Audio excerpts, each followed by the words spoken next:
ஓம் முருகாசரணம். அன்பார்ந்த கொங்கு சொந்தங்களே, நமது KPN global Kongu business network association KPN Tamil Nadu, south India Kongu business association சிக்பா மலேசியா, கேபிஎன் ஆஸ்திரேலியா மற்றும் கேபிஎன் யுஎஸ்ஏ இணைந்து நடத்தும் இந்த 117வது சிறப்பு காணொளி தொகுப்பிற்கு இங்கு குழுமியிருக்கும் நமது சொந்தங்கள் அனைவரையும் கேபிஎன் குளோபல் சார்பாக வருக வருக என்று உளமாற வரவேற்பது உங்களது வழக்கறிஞர் ராஜசேகரன், திருப்பூரிலிருந்து.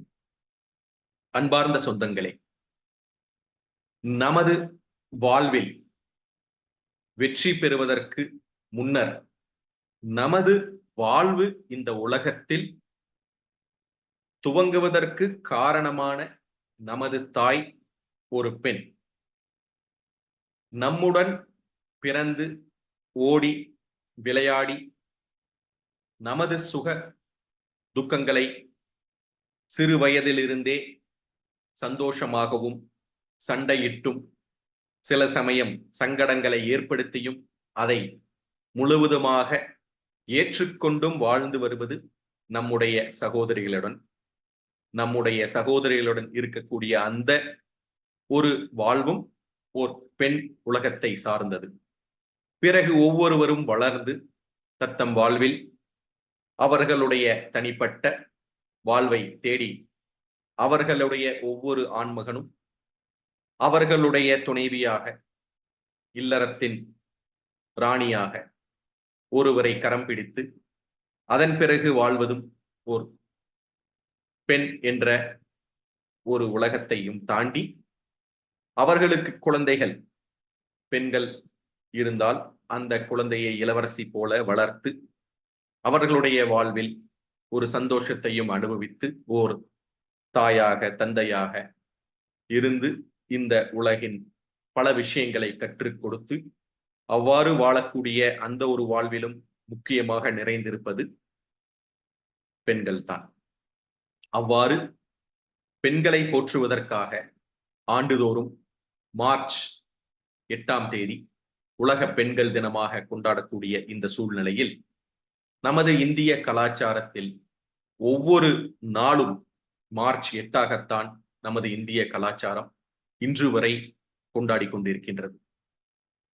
இந்திய கலாச்சாரத்தின் ஒரு அங்கமாக முக்கிய பங்கு வகிக்கும் பெண்களுக்கு எப்பொழுதும் மரியாதையும் அன்பும் அரவணைப்பும் கொடுத்து கொண்டிருக்கக்கூடிய நமது கலாச்சாரத்தில் மேற்கத்திய கலாச்சாரத்தின் விளைவாக ஆங்காங்கே சில விஷயங்கள் நடந்தேறினாலும் இன்றளவும் பெண்களுக்கு உண்டான முக்கியத்துவத்தை நாம் எங்குமே எப்பொழுதுமே குறைத்து மதிப்பிடுவதும் இல்லை, குறைத்து கொடுப்பதும் இல்லை. அவ்வாறு நாம் இந்த மகளிர் தினத்தில் ஓர் முக்கிய சாதனையாளரை ஒரு முக்கிய தலைப்பில் உரையாற்ற அழைக்க வேண்டும் என்ற எண்ணத்தில் இருந்த பொழுது நமது கொங்கு மண்ணிற்கு பெருமை சேர்க்கும் நமது முன்னாள் சிறப்பு விருந்தினராக நமது குழுமத்தில் கலந்து கொண்ட இதே பெண்கள் சிறப்பு தினத்தன்று கலந்து கொண்ட சகோதரி பிருந்தா அவர்கள் நமக்கு அறிமுகம் செய்து வைத்த மற்றொரு சகோதரி இன்றைய சிறப்பு விருந்தினர் சுபத்ரா மயில்சாமி அவர்கள் ஒரு வழக்குரைஞர் என்பதில் எனக்கு மிகுந்த மகிழ்ச்சி. அதுபோக ஓர் சீர்திருத்தவாதியாக, பாரதி கண்ட புதுமை பெண்ணாக நம்முடன் இந்த பயணத்தில் கேட்ட உடனே மிகவும் சந்தோஷத்துடன் நமது கேபிஎன் குழுமத்திற்காக அவர்களுடைய நேரத்தை ஒதுக்கி நம்முடன் இன்று இணைந்திருக்கும் சகோதரி சுபத்ரா மயில்சாமி வழக்கறிஞர் அவர்களுக்கு கேபிஎன் குளோபல் சார்பாகவும் நமது கொங்கு சொந்தங்களின் சார்பாகவும் வருக வருக என்று உளமாற நமது காணொளி தொகுப்பிற்கு வரவேற்கின்றேன்.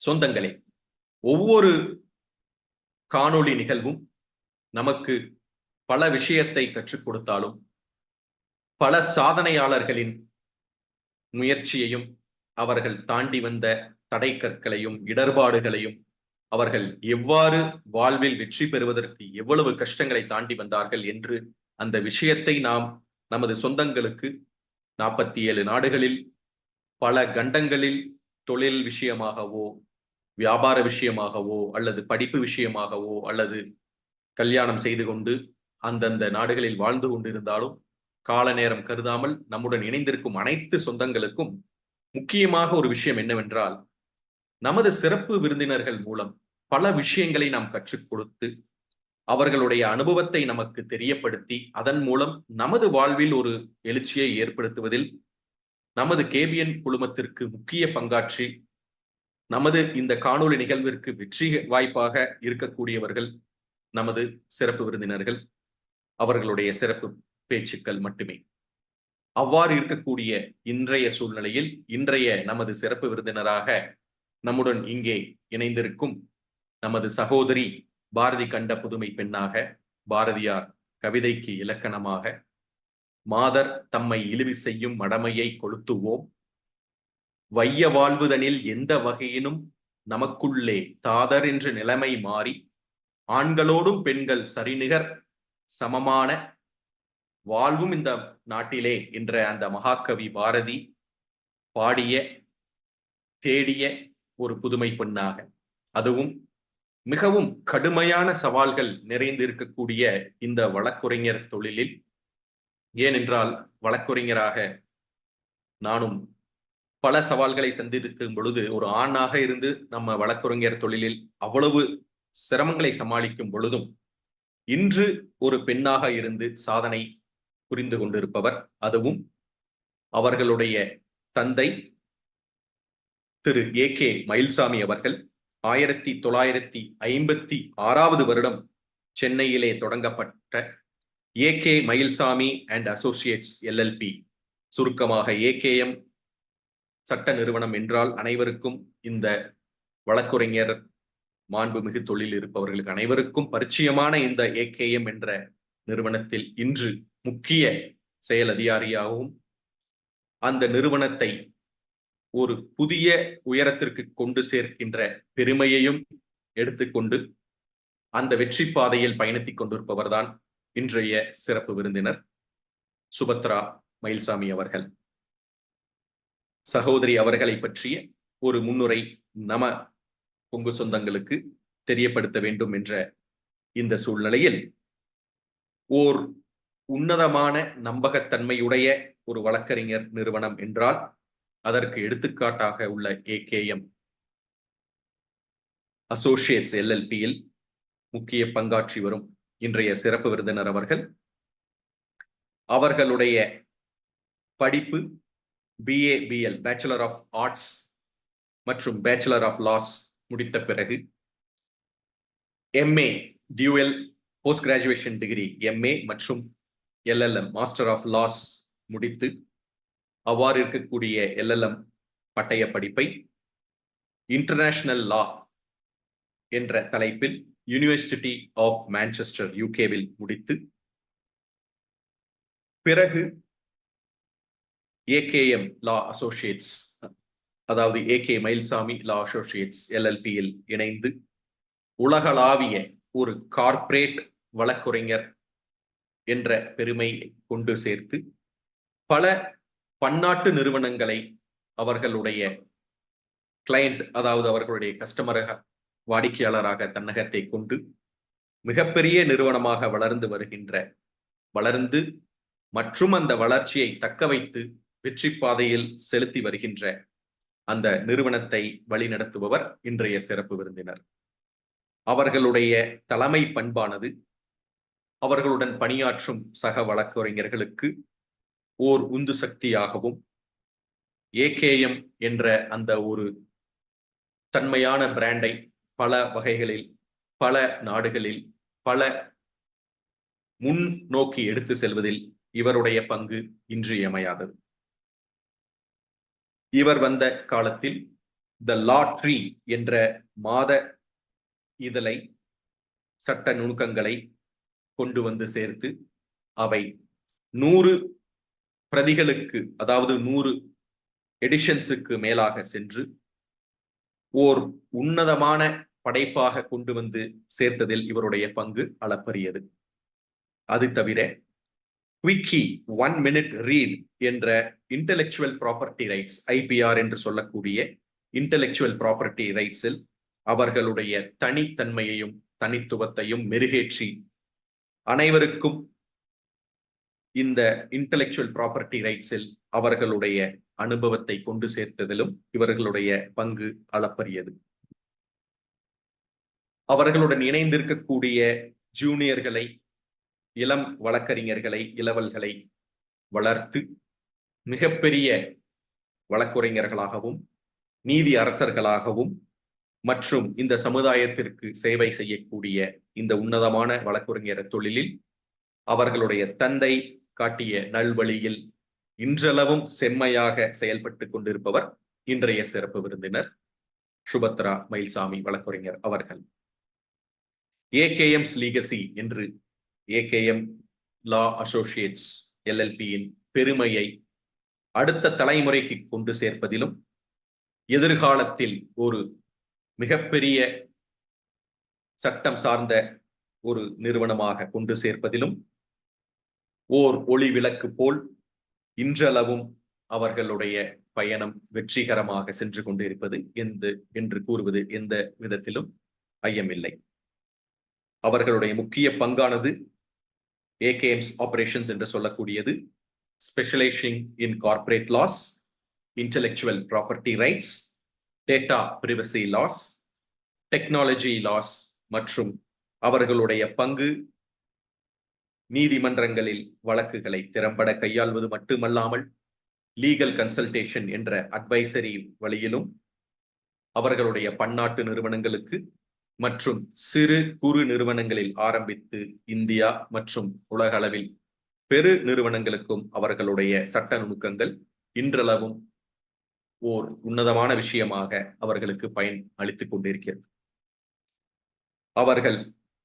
அவர்களுடைய லீடர்ஷிப் எந்த அளவில் முன்னேற்றம் அடைந்திருக்கிறது, எந்த அளவில் அவர்களுடைய சாதனைகள் பறைசாற்றப்பட்டிருக்கிறது என்றால் Madras chamber of commerce, Indo Japanese chamber, legal head of executive committee of FICCI, FLO Chennai போன்ற பல இடங்களில் அவர்களுடைய தனித்தன்மையான லீடர்ஷிப் பார்த்து அவர்களுடைய பங்கு அங்கும் அவர்களுடைய அனுபவத்தை இந்த நாட்டிற்காக தொழில் வளர்ச்சிக்காக அவருடைய பங்கு மிக மிக இன்றியமையாததாக இன்றளவும் இருக்கின்றது. அது தவிர MSME policy, micro small medium ஆண்டர்பிரினர்ஸுக்காக அந்த வெள்ளை அறிக்கையை தயார் செய்வதிலும் ஒரு காம்ப்ரிஹென்சிவான legal policy for the operations and management of creches in India. Creches என்றால் அந்த குழந்தைகளுக்கு வேலை செய்யும் தாய்மார்கள் குழந்தைகளை கொண்டு வந்து காப்பகமாக கொடுக்கக்கூடிய அந்த கிரெச்சஸிலும் அவர்களுடைய வழிகாட்டுதல் எந்த அளவுக்கு இருக்க வேண்டும் என்று கூறிய அந்த சட்ட நுணுக்கங்களையும் கொடுத்ததில் இன்றைய சிறப்பு விருந்தினரின் பங்கு மிக மிக அளப்பரியது. அவருடைய சட்டத்தை தாண்டி அவர் ஓர் அருமையான எழுத்தாளர், சட்டத்தை பற்றிய ஆராய்ச்சி செய்யக்கூடிய ஒரு ரிசர்ச்சர் மற்றும் அவருடைய பங்கு பல வகையில் பல ஆர்டிகிள்ஸ் அண்ட் பப்ளிகேஷன்ஸை வெளியிட்டதில் அவர்களுடைய பங்கு மிக அளப்பரியது. அவர் முக்கியமாக இந்த சட்ட நுணுக்கங்களையும் பொதுமக்களையும் இணைக்கும் ஒரு இணைப்பு பாலமாகவும் பல்வேறு கல்வி நிறுவனங்கள், கல்லூரிகள், பள்ளிகளில் மற்றும் யூனிவர்சிட்டிகளில் அடிக்கடி கூப்பிடும் ஒரு சிறப்பு விருந்தினராகவும் நான் ஏற்கனவே கூறியது போல இந்த உலக மகளிர் தினம் மட்டுமன்றி மகளிருக்கு ஒரு எடுத்துக்காட்டாக விளங்கக்கூடிய ஒரு பெண் சாதனையாளர், நமது கொங்கு மண்ணிற்கு பெருமை சேர்க்கும் சாதனையாளராக அவருடைய சிறப்புரையை கேட்க பல கல்லூரிகளில் அவரை சிறப்பு விருந்தினராக அழைத்து அவருடைய முக்கியமான அனுபவத்தை பெண்களுக்கு மட்டுமின்றி அங்கு இருக்கக்கூடிய ஆண் பள்ளி குழந்தைகள், கல்லூரி குழந்தைகளுக்கும் கொண்டு சேர்க்கும் ஒரு சிறப்பு வாய்ந்த ஓர் வழக்கறிஞர் இன்றைய சிறப்பு விருந்தினர் சுபத்ரா மயில்சாமி அவர்கள்.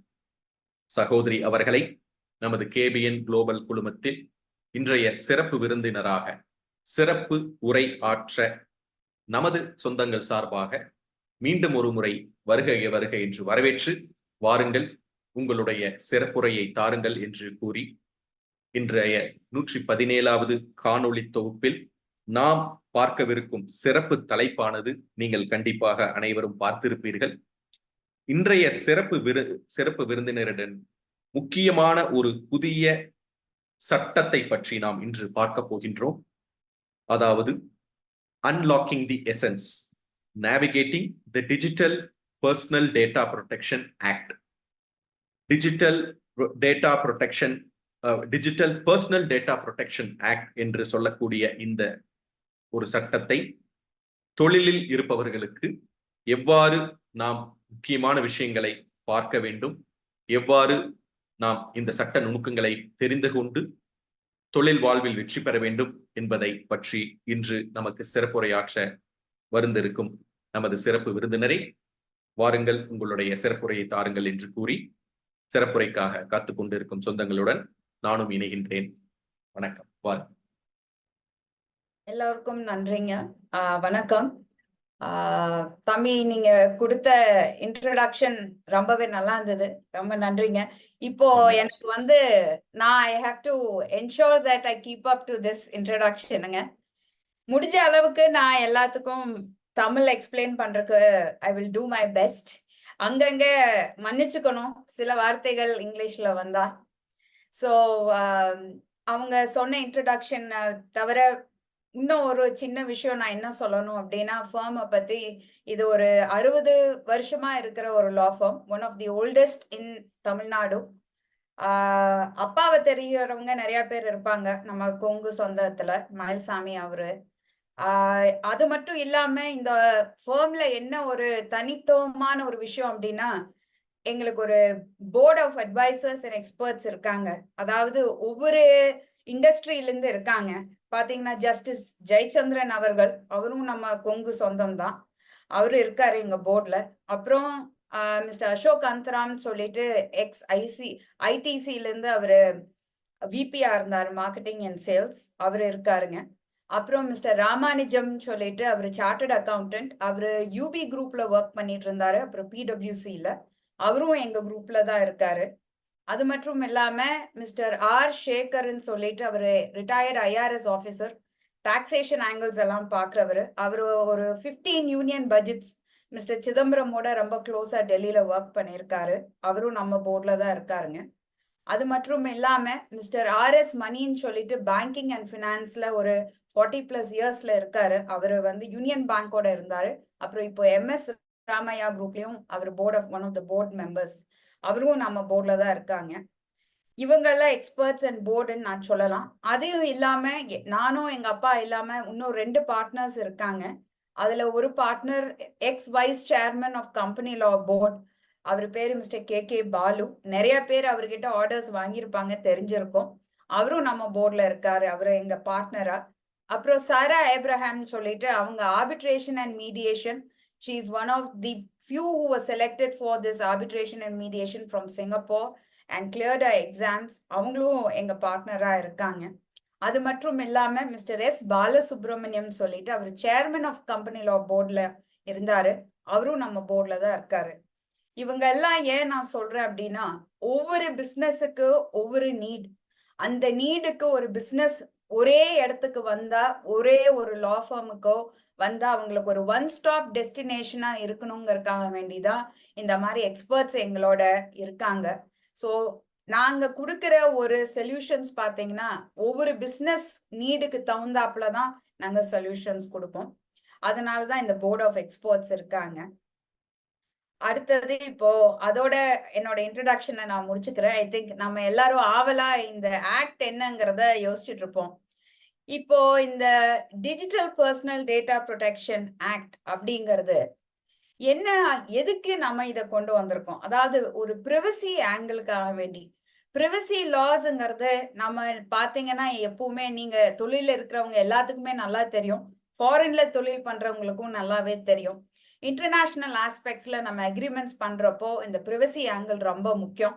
நம்ம கண்ட்ரில பாத்தீங்கன்னா இந்த சட்டம் வரக்கு முன்னால நம்ம GDPR தான் நிறைய யூஸ் பண்ணி அக்ரிமெண்ட்ஸ் எல்லாம் போடுவோம். இன்ஃபேக்ட் சாஃப்ட்வேர் ஐடி தொழில இருக்கிறவங்களுக்கு இது ரொம்பவே நல்லாவே தெரியும்.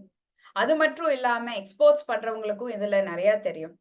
சோ இப்போ நம்ம சட்டம் வந்து பாத்தீங்கன்னா நம்ம இந்தியால சென்ட்ரல் கவர்மெண்ட் இந்த DPDP ஆக்ட், அதாவது digital personal data protection act August போன வருஷத்துல இருந்து என்ஃபோர்ஸ் பண்ணியிருக்காங்க. இந்த ஆக்ட பத்தி தான் நான் இன்னைக்கு வந்து உங்களுக்கு சில டீட்டெயில் சொல்வேன். இதுல நான் வந்து உங்களை ரொம்ப செக்ஷன் எல்லாம் சொல்லி ரொம்ப போர் அடிக்க மாட்டேன். எதுக்கு நமக்கு இந்த ஆக்ட் இருக்கு, நம்ம இதுல என்ன தெரிஞ்சுக்கணும், நம்மளோட விதிமுறைகள் என்ன, ஒரு பிசினஸ் நடத்துறதுக்கு நீங்க இந்த ஆக்ட்ல, ஏன்னா இன்னைக்கு இது ஒரு கம்ப்ளையன்ஸ், நீங்க மத்த எந்த தொழில் பண்றப்போ கம்ப்ளையன்ஸ்க்கு டாக்குமெண்ட்ஸ் வச்சிருக்கீங்களோ, இன்கம் டாக்ஸ் மாதிரி மத்த இன்கார்பரேஷன் சர்டிபிகேட்ஸ் மாதிரி இன்னைக்கு இதுவும் it is a must.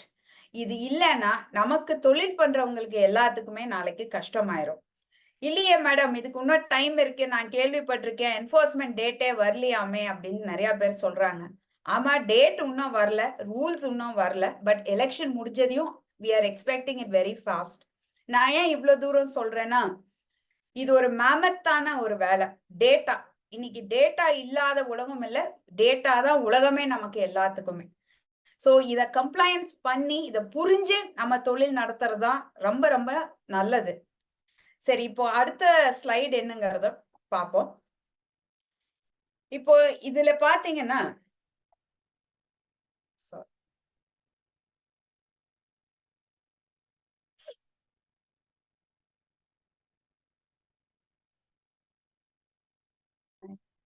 one minute please.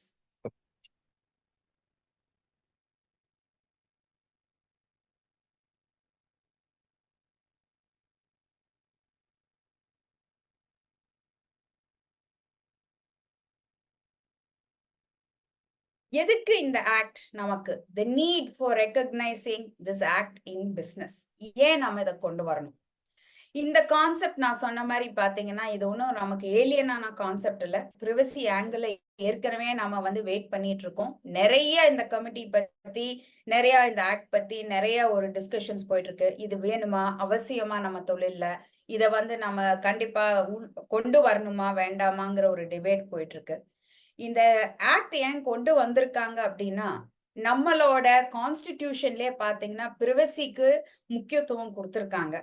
ஒவ்வொரு இண்டிவிஜுவல் அவங்களோட பிரிவசிய காப்பாத்தணும். அதாவது அவங்களோட டீட்டெயில்ஸ் எல்லாம் எவ்வளவு தூரத்துக்கு நாம இன்னொருத்தருக்கு தைரியமா ஷேர் பண்ணலாங்கிறது இன்னைக்கு இந்த சட்டம் வந்ததுக்கு அப்புறம் பண்ண முடியாது. ஈஸியா நாம எல்லாத்துக்கிட்டையும் நான் ஒரு ஃப்ரெண்டோட இன்ஃபர்மேஷனோ நம்ம சொந்தத்தோட இன்ஃபர்மேஷனோ அவங்களோட கன்சென்ட், அதாவது அவங்களோட அக்ரிமெண்டோ கன்சென்ட் இல்லாம கொடுக்கவே முடியாது.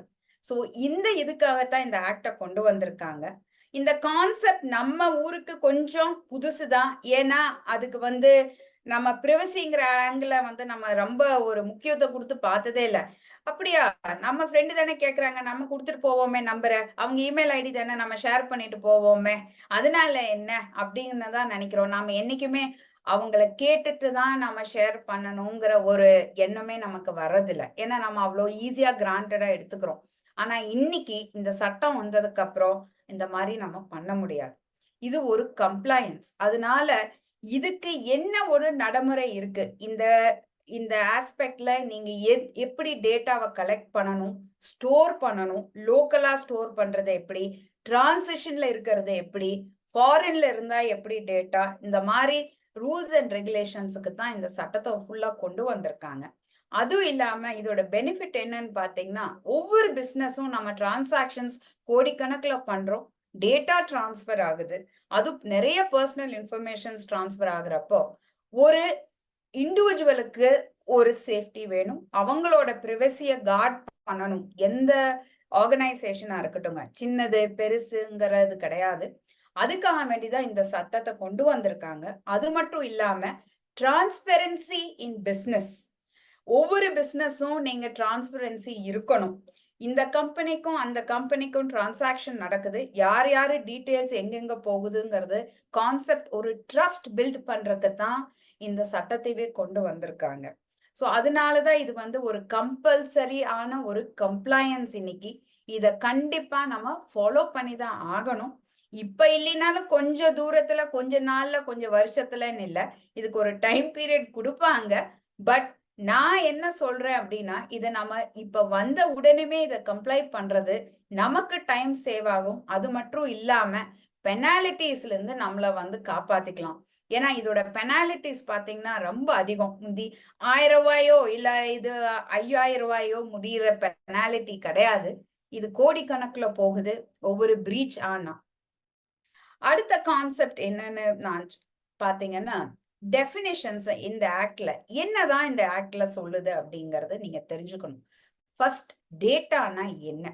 டேட்டானா பாத்தீங்கன்னா நம்ம ஸ்கிரீன்ல ரிஃப்ளெக்ட் ஆகுற மாதிரி எனி ரெப்ரசன்டேஷன் ஆஃப் இன்ஃபர்மேஷன். நீங்க என்ன இன்ஃபர்மேஷன் கொடுத்தாலும் அது ஒரு ஃபேக்ட்ஸா இருக்கலாம், இல்ல ஒரு கான்செப்டா இருக்கலாம் நீங்க கொடுக்கறது, இல்ல ஒருத்தருக்கு நீங்க ஒப்பீனியன்ஸ் கொடுக்கலாம் ரிட்டன் ஃபார்மேட்ல, இல்ல ஒரு இன்ஸ்ட்ரக்ஷன்ஸ் கொடுக்கலாம். எப்படி இன்ஸ்ட்ரக்ஷன்ஸ்னா ஒரு கம்யூனிகேஷன்ஸ்க்கு தகுந்த மாதிரி சில இன்ஸ்ட்ரக்ஷன்ஸ் கம்பெனிஸ்ல கொடுப்பாங்க ஃபாலோ பண்றதுக்கு, அதுவும் இருக்கலாம். இன்டர்பிரிட்டேஷன்ஸ் இருக்கலாம், இல்ல ப்ராசஸிங் நம்ம பண்ற சில ஹியூமன் பீயிங்ஸ் பண்ற ப்ராசஸிங்கா இருக்கலாம். இதுல நீங்க ரொம்ப கவனிக்கப்பட வேண்டியது என்னன்னா, ஈவன் ஆட்டோமேட்டட், அதாவது பாட்ஸ் யூஸ் பண்ணி வரப்போ ஆட்டோமேஷன், செமி ஆட்டோமேஷன்ங்கிற கான்செப்ட்ஸும் கூட இதுல இன்க்ளூட் ஆயிருக்கு. ஸோ இது எல்லாமே நமக்கு டேட்டாங்கிறதுல வந்துருது.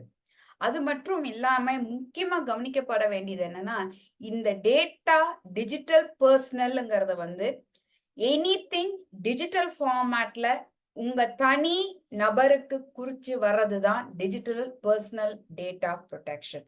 So it has to go to an individual and it should target the individual. So அதுல அடுத்த டெஃபினேஷன் என்னன்னு பாத்தீங்கன்னா டேட்டா பிரின்சிபல். இப்போ டேட்டா பிரின்சிபல்ங்கிறது நீங்க நானு ஒரு இண்டிவிஜுவல் தான். அதாவது என்னோட பேர், என்னோட ஃபோன் நம்பர், என்னோட இமெயில் ஐடி, என்னோட பிளட் குரூப், இல்லைன்னா என்னோட போட்டோகிராஃப், இதெல்லாம் நம்மள வந்து ட்ராக் பண்ணி டாட்டை ஜாயின் பண்ணா அது சுபத்ரான்னு காமிக்கும். அதுதான் டேட்டா பிரின்சிபல். ஒரு தனி நபரோட டீடைல்ஸ் எல்லாம் கொடுக்கறது உங்க பேரு தான் டேட்டா பிரின்சிபல் இந்த ஆக்ட்ல.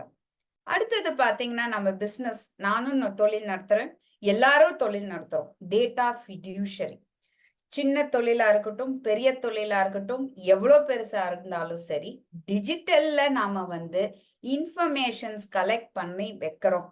நம்ம வேலை செய்யறவங்களே நம்ம கூட ஹெச்ஆர் டிபார்ட்மெண்ட்ல இருக்கிறவங்க, நம்ம எம்ப்ளாயீஸ், இல்ல நம்மளோட வெண்டர்ஸ், இல்ல நம்மளோட கஸ்டமர்ஸ், கிளைண்ட்ஸ், இவங்களோட தனிப்பட்ட இன்ஃபர்மேஷனை நம்ம ஸ்டோர் பண்ணி வைக்கிறோம். அதாவது நான் ஒரு பிசினஸ் ஓனர், அந்த ஆர்கனைசேஷன்ல நான் தான், எனக்கு தான் பொறுப்பு இருக்கு, இது எல்லாம் நான் கலெக்ட் பண்ணி வைக்கிறப்போ நான் டேட்டா ஃபிடியூஷரிங்கிற ஒரு பேரு கொடுத்துருக்காங்க.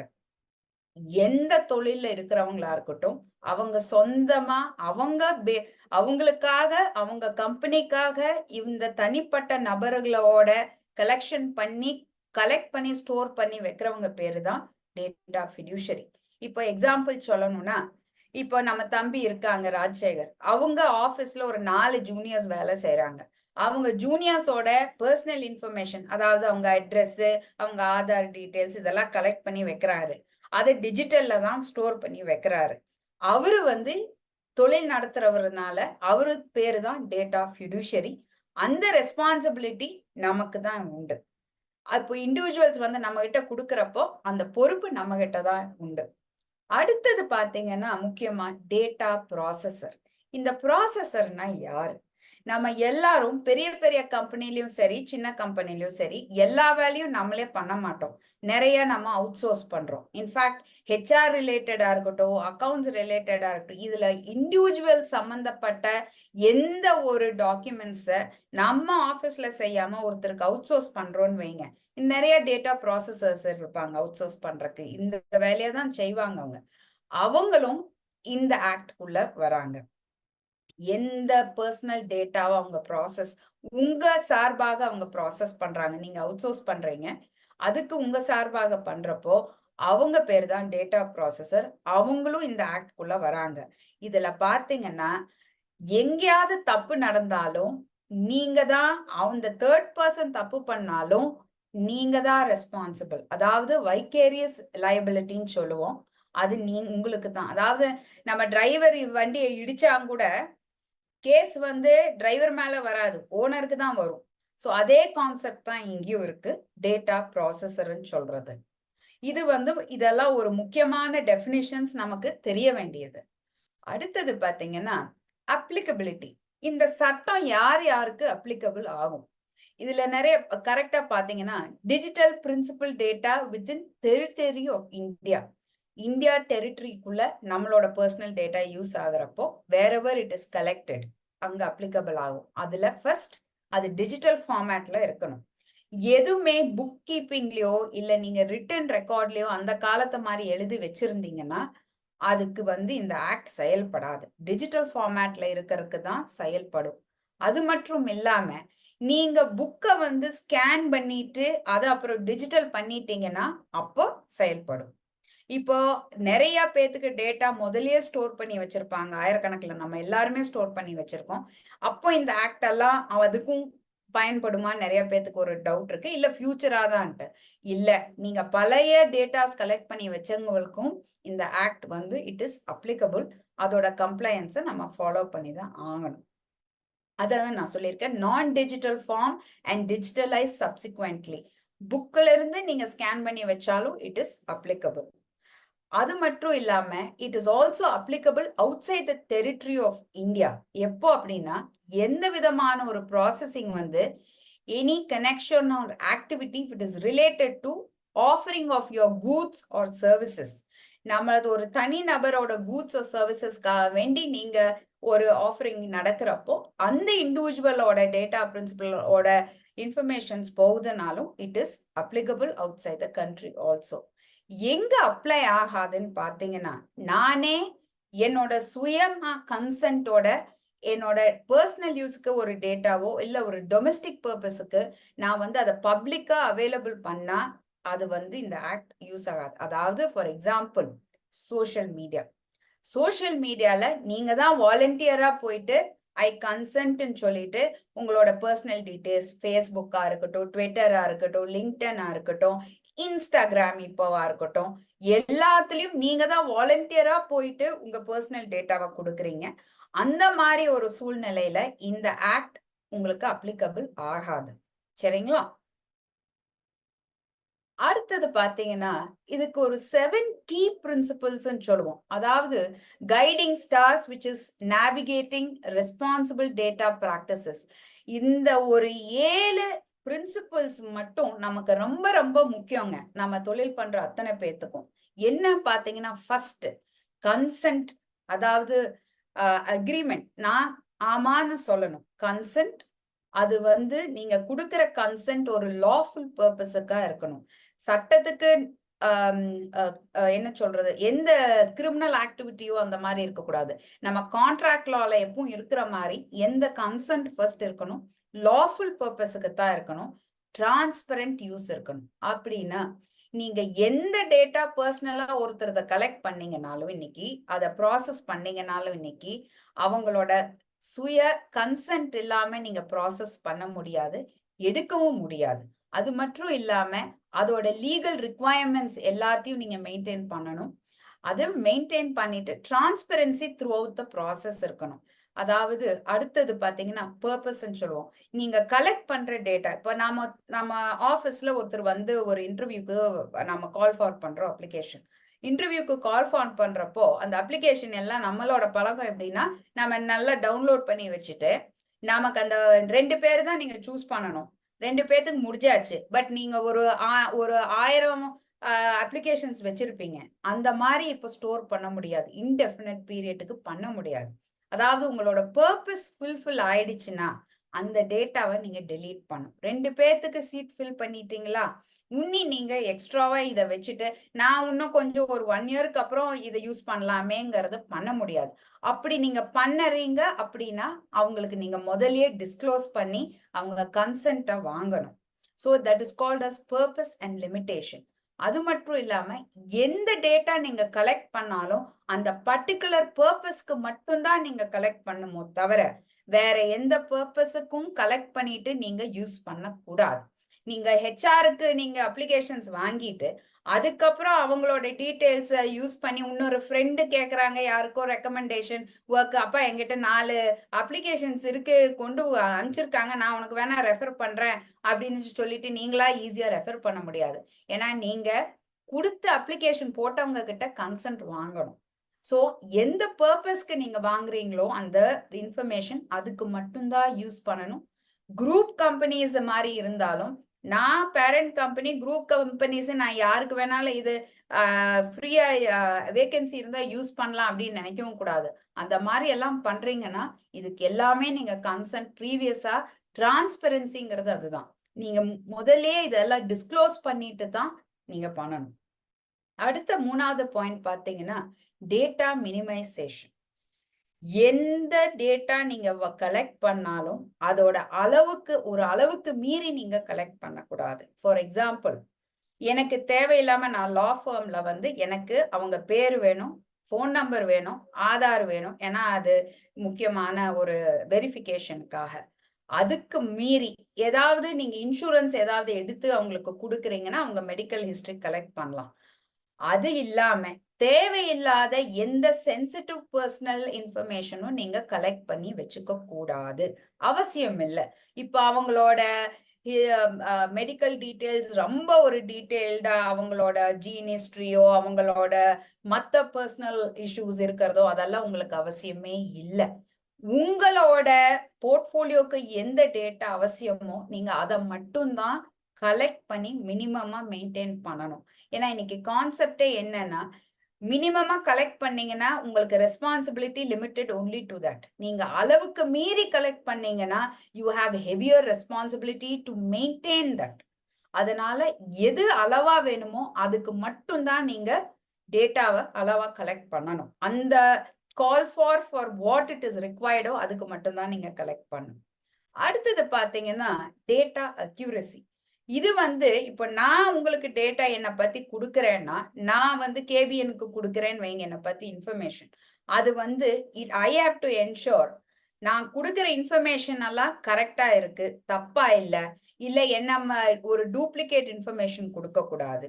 ஏதாவது ஃபோன் நம்பர் மாதிரி இருக்கோ, இமெயில் ஐடி மாதிரி இருக்கோ, இல்ல என்னோட மெடிக்கல் ஹிஸ்டரியில நான் முதலியே ஃபர்னிஷ் பண்ண டீட்டெயில் எம்ப்ளாயிஸ் ஏதாவது மாறி இருக்கு அப்படின்னா அது என்னோட டியூட்டி.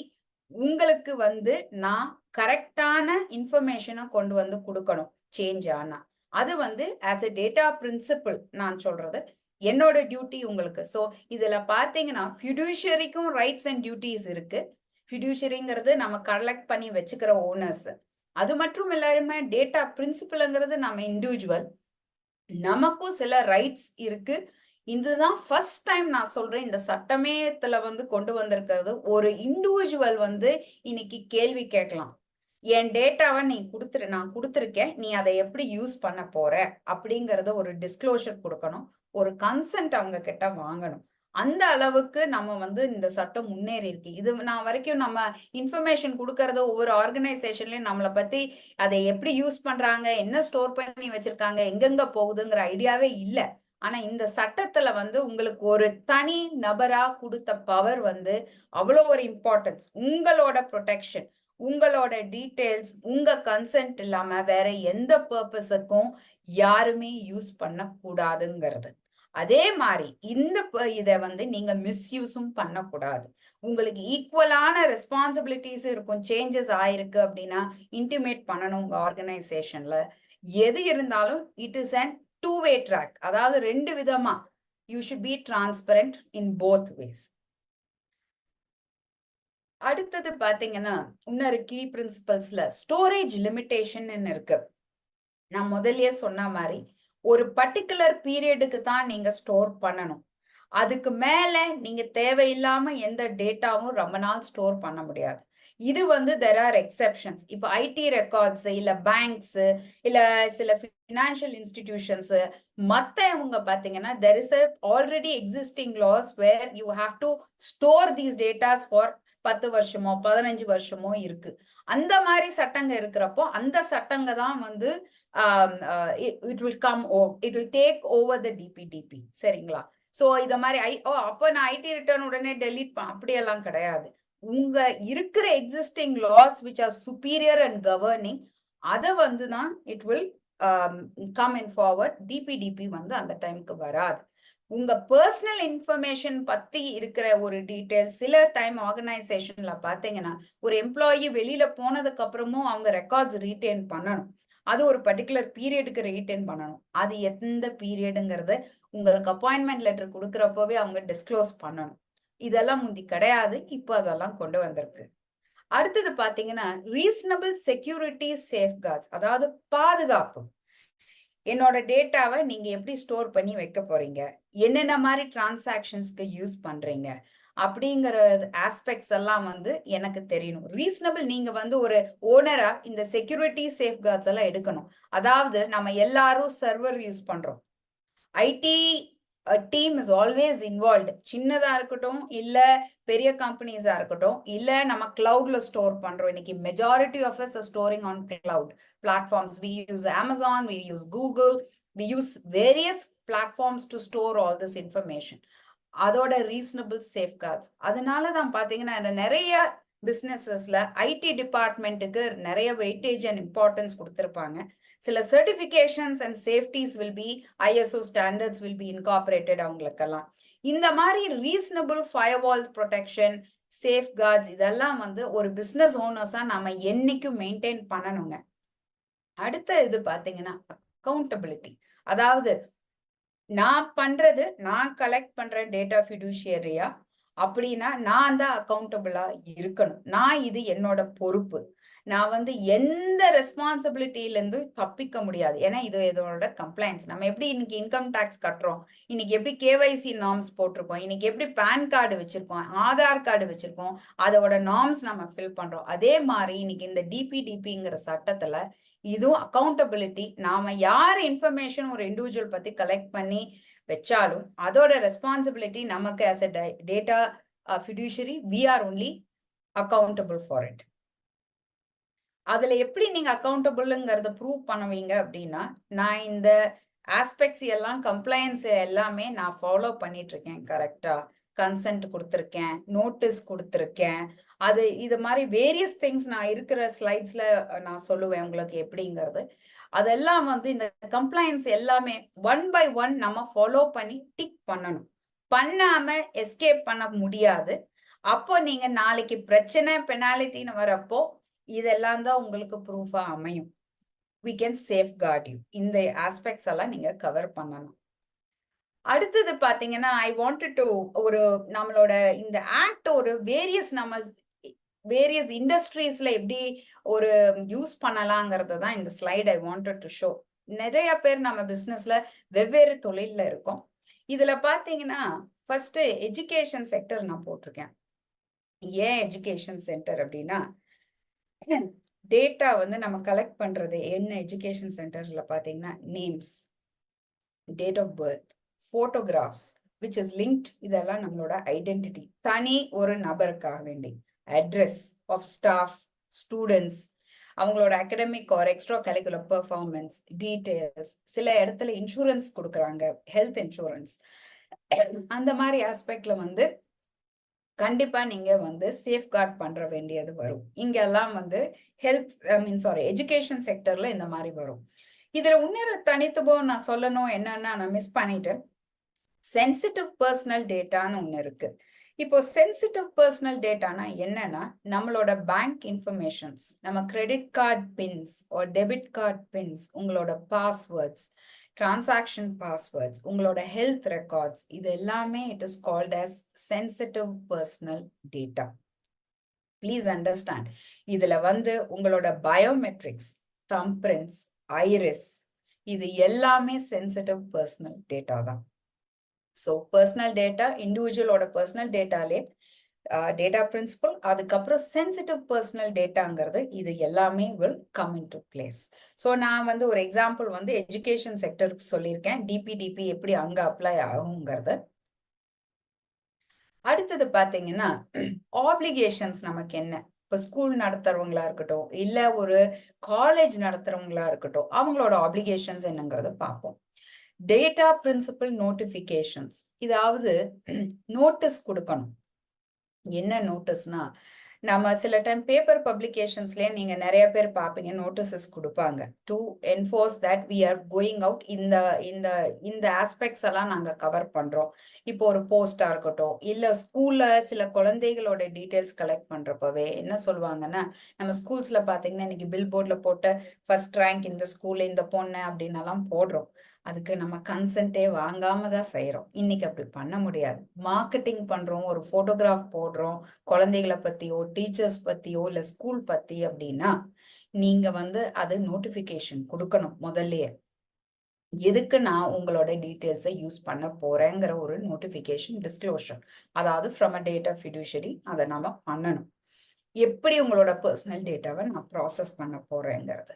இப்போ ஒரு பேரண்ட் ஃபார் எக்ஸாம்பிள் ஸ்கூல்ல சொல்றாங்கன்னு வைங்க, இல்ல என்னோட சன்னோ டாட்டரோட போட்டோவை எல்லாம் நீங்க தயவு செய்து எங்கேயும் போடாதீங்க, வெப்சைட்ல போடாதீங்க அப்படின்னா நீங்க அதை மதிச்சுதான் ஆகணும். நீங்க அதுக்கு மீண்டு போய் பண்ணா you are invading in their privacy. You have no right to invade in anybody's privacy. அடுத்தது பாத்தீங்கன்னா டிரான்ஸ்பெரன்சி அண்ட் கன்சென்ட். நான் முதல்லயே சொன்ன மாதிரி ஸ்கூல் கிளியரா எஜுகேஷனா இருக்கட்டும் ஸ்கூலா இருக்கட்டும் அதோட பர்பஸ் அண்ட் ப்ரொசீஜர்ஸ், நாங்க எப்படி டேட்டாவை கலெக்ட் பண்ண போறோம், எப்படி உங்களுக்கு ப்ராசஸ் பண்ண போறோங்கிறத முதல்லயே உங்ககிட்ட இருந்து கன்சென்ட் வாங்கணும். எனிதிங், ஃபார் எக்ஸாம்பிள் எஜுகேஷனல் பர்பஸா இருக்கலாம், சில பேர் ரிசர்ச்சுக்கு கூட்டிட்டு போவாங்க வெளியூருக்கு ட்ரிப்ஸுக்கு, சில பேர் இந்த பிக்னிக்ஸ் கூட்டிட்டு போவாங்க. இதெல்லாம் முதல்ல கன்சென்ட் ஃபார்ம்னு இருக்கு. இன்னைக்கு பாத்தீங்கன்னா நம்ம we have upgraded our self டெக்னாலஜில அவ்வளோ நிறைய ஸ்கூல்ஸ்ல பாத்தீங்கன்னா கன்சென்ட் ஃபார்ம் கூகுள் ஃபார்ம்ஸா அனுப்புவாங்க. Parent has to consent. அந்த கன்சென்ட்ங்கிறது இன்னைக்கு ரொம்ப ரொம்ப முக்கியம். நீங்க ஃபர்ஸ்ட் டைமே உங்களை குழந்தைகளை என்ரோல் பண்றாங்க அகாடமிக்ஸ்ல, இல்ல டீச்சர்ஸ் வராங்களோ இல்ல யாரு வராங்களோ அந்த கன்சென்ட் ஃபார்ம் அதை கிளியரா நீங்க கன்சென்ட் ஃபார்ம்ல எதுக்கெல்லாம் நீங்க யூஸ் பண்ணுவீங்க, இவங்க டீடைல்ஸை எப்படி ப்ராசஸ் பண்ண போறீங்கிறது consent is very very important. அடுத்தது data security. Schools are very very important. Even education institutions யாரா இருக்கட்டும் are responsible for maintaining heavy security measures to protect collected data. அந்த கலெக்ட் பண்ற டேட்டாவை நீங்க தான் ரெஸ்பான்சிபிளா செக்யூர்டா வச்சுக்கணும். எந்த விதமான அன்ஆத்தரைஸ்ட் அக்சஸோ பிரீச்சோ லாஸோ இருக்கக்கூடாது. அன்ஆத்தரைஸ்ட் அக்சஸ்னா டிபார்ட்மெண்ட்ஸுக்கு தான், ஹெச்ஆர் டிபார்ட்மெண்ட் இல்ல அட்மினிஸ்ட்ரேஷன் டிபார்ட்மெண்ட்டுக்கு தான் ரைட்ஸ் இருக்குன்னா அவங்களுக்கு மட்டும்தான் அக்சஸ் இருக்கணும். வேற எந்த டிபார்ட்மெண்ட்டுக்கும் இந்த பர்சனல் இன்ஃபர்மேஷன்ஸ் அக்சஸ் பண்ற ரெக்கார்டை அக்சஸ் பண்றதுக்கு இருக்கக்கூடாது. ஸோ யார் யாரு உங்க டீம்ல ஆத்தரைஸ் பண்ண போறீங்கிறத நீங்க ஃபர்ஸ்ட் கிளியரா இருக்கணும். எல்லாருமே பர்சனல் டேட்டாவை வச்சு they can't use it or dab it or exchange it. So அதை நம்ம சேஃப்கார்ட் பண்ணிக்கணும். இது எந்த இன்ஸ்டிடியூஷனா இருக்கட்டும், உங்களோட இன்ஸ்டிடியூஷனுக்குள்ள நீங்க டிஸ்கஸ் பண்ணி யார் யாரு இந்த பர்சனல் டேட்டாவை ஹேண்டில் பண்றாங்கிறத நீங்க ஃபர்ஸ்ட் உங்களுக்கு ஒரு கிளாரிட்டி வேணும். அது ரொம்ப முக்கியம். அடுத்தது பாத்தீங்கன்னா ஹெல்த் கேர் செக்டர். நிறைய பேர் நம்ம ஹெல்த் கேர்ல இருக்கோம், டாக்டர்ஸா இருக்கோம், ஹாஸ்பிட்டல்ஸ் ரன் பண்றோம், பார்மசிட்டிக்கல்ஸ் இல்ல test labs, we do a lot of things. இது எல்லாமே பர்சனல் சென்சிட்டிவ் டேட்டா. இந்த இண்டஸ்ட்ரியில நீங்க ஒர்க் பண்றவங்க அத்தனை பேருமே you come into a higher level of security measures.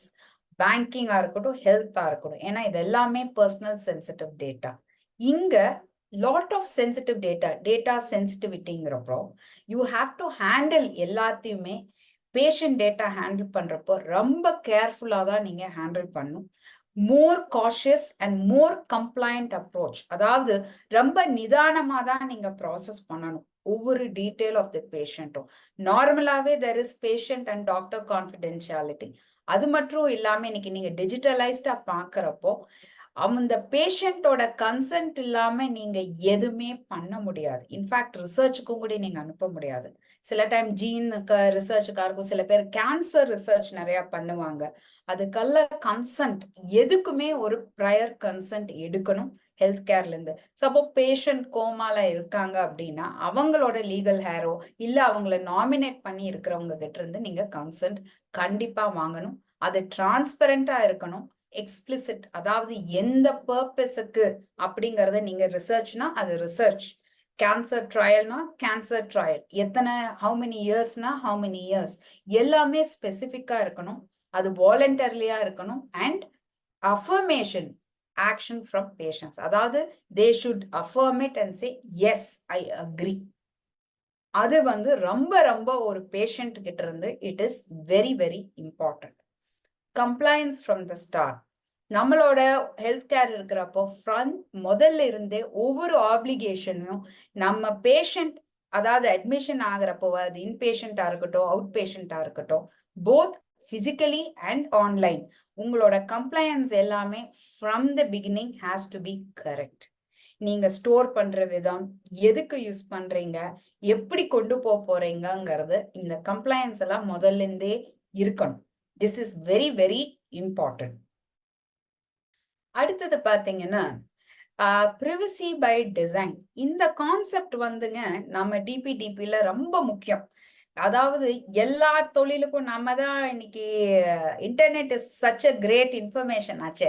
நம்மளே வந்து சில டைம் செல்ஃப் டயக்னோசிஸ் டாக்டர் நினைச்சிட்டு கூகுள் தாத்தாவை கேட்டுட்டு கூகுள்ல இதெல்லாம் சொல்லுது, அப்ப எனக்கு இதுதான் வியாதியோ டயபெட்டிக்கோ அப்படிங்கிறோம். அதே மாதிரி ஒரு ப்ராப்ளம்னா நம்ம கூகுளுக்கு போய் கேட்கிறோம். In fact today one step more we use AI to a large extent. Chat ஜிபிடிக்கு போயிட்டு இது எல்லாம் கேட்டா இது என்ன எனக்கு அப்படின்னு சாட் ஜிபிடி மூலயமா தெரிஞ்சுக்கிறோம். அது வந்து இந்த டிபிடிபி வில் நாட் அப்ளை.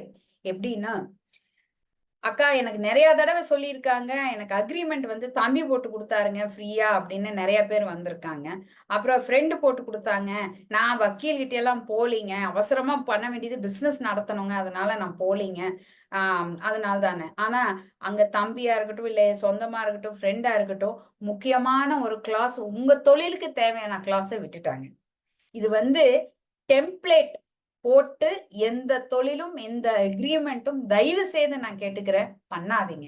ஏன்னா ஒவ்வொரு தொழிலுக்கும் ஒவ்வொரு விதமான அக்ரிமெண்ட் தேவை, ஒவ்வொரு விதமான கிளாசஸ் தேவை. அது உங்களோட தொழிலுக்கு தகுந்தாப்புல கஸ்டமைஸா இருக்கணும். இட் இஸ் எல்லாமே காப்பி பேஸ்ட் பண்ணி போடுற அக்ரிமெண்ட்ஸ் வராது. ஸோ பிரிவசி பை டிசைனுங்கிற கான்செப்ட் எஸ்பெஷலி இந்த ஆக்ட்ல அது ரொம்ப ரொம்ப முக்கியம். உங்களோட ஸ்டேஜுக்கு உங்களோட டேட்டா கலெக்ஷன் அண்ட் ப்ராசஸிங்ல எப்படி இருக்கணுங்கிறது நீங்க தான் யோசிச்சு முடிவெடுத்து கொண்டு வரணும். அதாவது வெப்சைட்ஸ் நிறைய இருக்கு நமக்கு இன்னைக்கு டிஜிட்டல் வேர்ல்ட்ல. அதுல குக்கி பாலிசிஸ் இருக்கு. இந்த குக்கி பாலிசியும் கூட நீங்க இன்னைக்கு ரிவ்யூ பண்ணும். நம்ம எத்தனை பேர் யோசிச்சு பார்த்திருக்கோம், குக்கி பாலிசிஸ் போய் ஒரு வெப்சைட்ல பாக்குறப்போ எல்லாமே ஐ அக்செப்ட் தான் ஃபிளாஷ் ஆகும். எங்காவது டிக்ளைன்னு பார்த்திருக்கீங்க? இருக்கவே இருக்காது. இன்னைக்கு வந்து இயூல GDPR has brought out a rule that I டிக்ளைனுங்கிறது கூட இருக்கணும், ஐ டு நாட் அக்செப்ட்ங்கிறது கூட இருக்கணும். அதே மாதிரி கிளிக் அண்ட் டிராப் அக்ரிமெண்ட்ஸ்ல நாம எத்தனை பேர் டேர்ம்ஸ் அண்ட் கண்டிஷன்ஸ் படிச்சு பாக்குறோம்? டபக், ஏன்னா நம்ம ஆப் இன்ஸ்டால் பண்ணணும், டபக்குன்னு முடிச்சுட்டு போயிடுறோம். ஆனா அது எங்கெங்க இன்ஃபர்மேஷன் ஸ்டோர் ஆகுது, எப்படி நம்ம இன்ஃபர்மேஷன் ட்ராக் பண்றாங்க, எப்படி நமக்கு ஃபேஸ்புக்லயோ இல்லைன்னா நீங்க ஆன்லைன்ல போயிட்டு ஒன்னு நீங்க ஹாலிடேன்னு டைப் பண்ணி நீங்க பார்த்துட்டு இருக்கீங்க, நம்ம போனுக்கு சும்மா இங்க மார்க்கெட்டிங் மெசேஜஸா வருது. எப்படி வருது? they are tracking it. So நீங்க எது பண்றதா இருந்தாலும் தயவு செய்து யோசிச்சு செய்யுங்க. ஒரு ஆப் டவுன்லோட் பண்றதா இருக்கட்டும், இல்ல நீங்க ஒருத்தருக்கு தனிநபருக்கு இன்ஃபர்மேஷன் கொடுக்கறதா இருக்கட்டும், இந்த இன்ஃபர்மேஷன் அவங்களுக்கு அவசியமா, நான் போன் நம்பரை கொடுக்கணுமா, மெயில் ஐடியை கொடுக்கணுமான்னு யோசிச்சுட்டு பண்ணணும். அதே மாதிரி நம்ம ஆப்ல இன்னைக்கு நான் பாக்குறது என்னன்னா லொகேஷன் அக்யூரசி.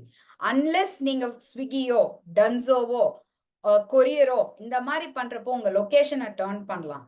மத்த அவசியமே கிடையாது எந்த ஆப்புக்கும். நீங்க எங்க இருக்கீங்க என்ன பண்றீங்கன்னு உங்க லொகேஷன் தெரிஞ்சுக்கிறது, இதெல்லாம் is private, it is privacy. So இது எல்லாமே நீங்க வந்து பார்த்துக்கணும். அடுத்தது பாத்தீங்கன்னா ஃபிடியூஷரி ஆப்ளிகேஷன். நான் கலெக்ட் பண்றப்ப எனக்கு சில ஆப்ளிகேஷன்ஸ் இருக்கு. என்ன அப்படின்னா, இந்த ஆக்டோட கம்ப்ளைன்சஸ் எல்லாம் நான் கம்ப்ளை பண்ணணும். அப்புறம் அதோட பர்பஸ் அண்ட் மீன்ஸ், எதுக்கு நான் எடுத்திருக்கேன், அதோட பர்பஸ், அதை நான் எப்படி நான் ப்ராசஸ் பண்ற போறேங்கிறது, அது வந்து என்னோட டியூட்டி. ஒரு ஓனரா நான் கலெக்ட் பண்றப்போ I am accountable, that's my application. Transparency. நாங்க ஏன் இதை திருப்பி திருப்பி சொல்றேன்னா, நமக்கெல்லாம் இது ரொம்ப நல்லா நம்ம மனசுல பதியணும். டிரான்ஸ்பெரண்டா நாம வந்து எதையுமே கொண்டு போகணும் தொழில்லன்னு. நாம வந்து ஒன்ன சொல்லுவோம், 10 சொல்லாம விட்டுருவோம். இன்னைக்கு அப்படியெல்லாம் பண்ண முடியாது.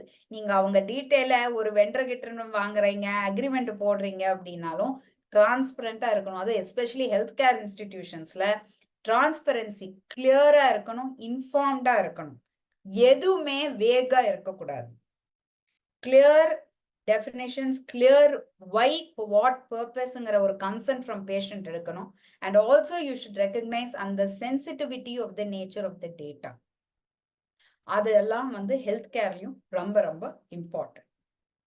அடுத்தது பாத்தீங்கன்னா, நம்ம நிறைய பேரு நம்ம சொந்தங்கள் அத்தனை பேரும் பாத்தீங்கன்னா ஐடில இருக்கிறோம், மேனுஃபேக்சரிங், சர்வீஸ் பேஸ்ட் செக்டர்ஸ்ல எக்கச்சக்கமான பேர், ஃபினான்ஷியல் செக்டர்ஸ்ல, ஹாஸ்பிட்டாலிட்டி இண்டஸ்ட்ரி, நம்ம எல்லாருமே நிறைய பேர் இருக்கிறோம் இந்த தொழில.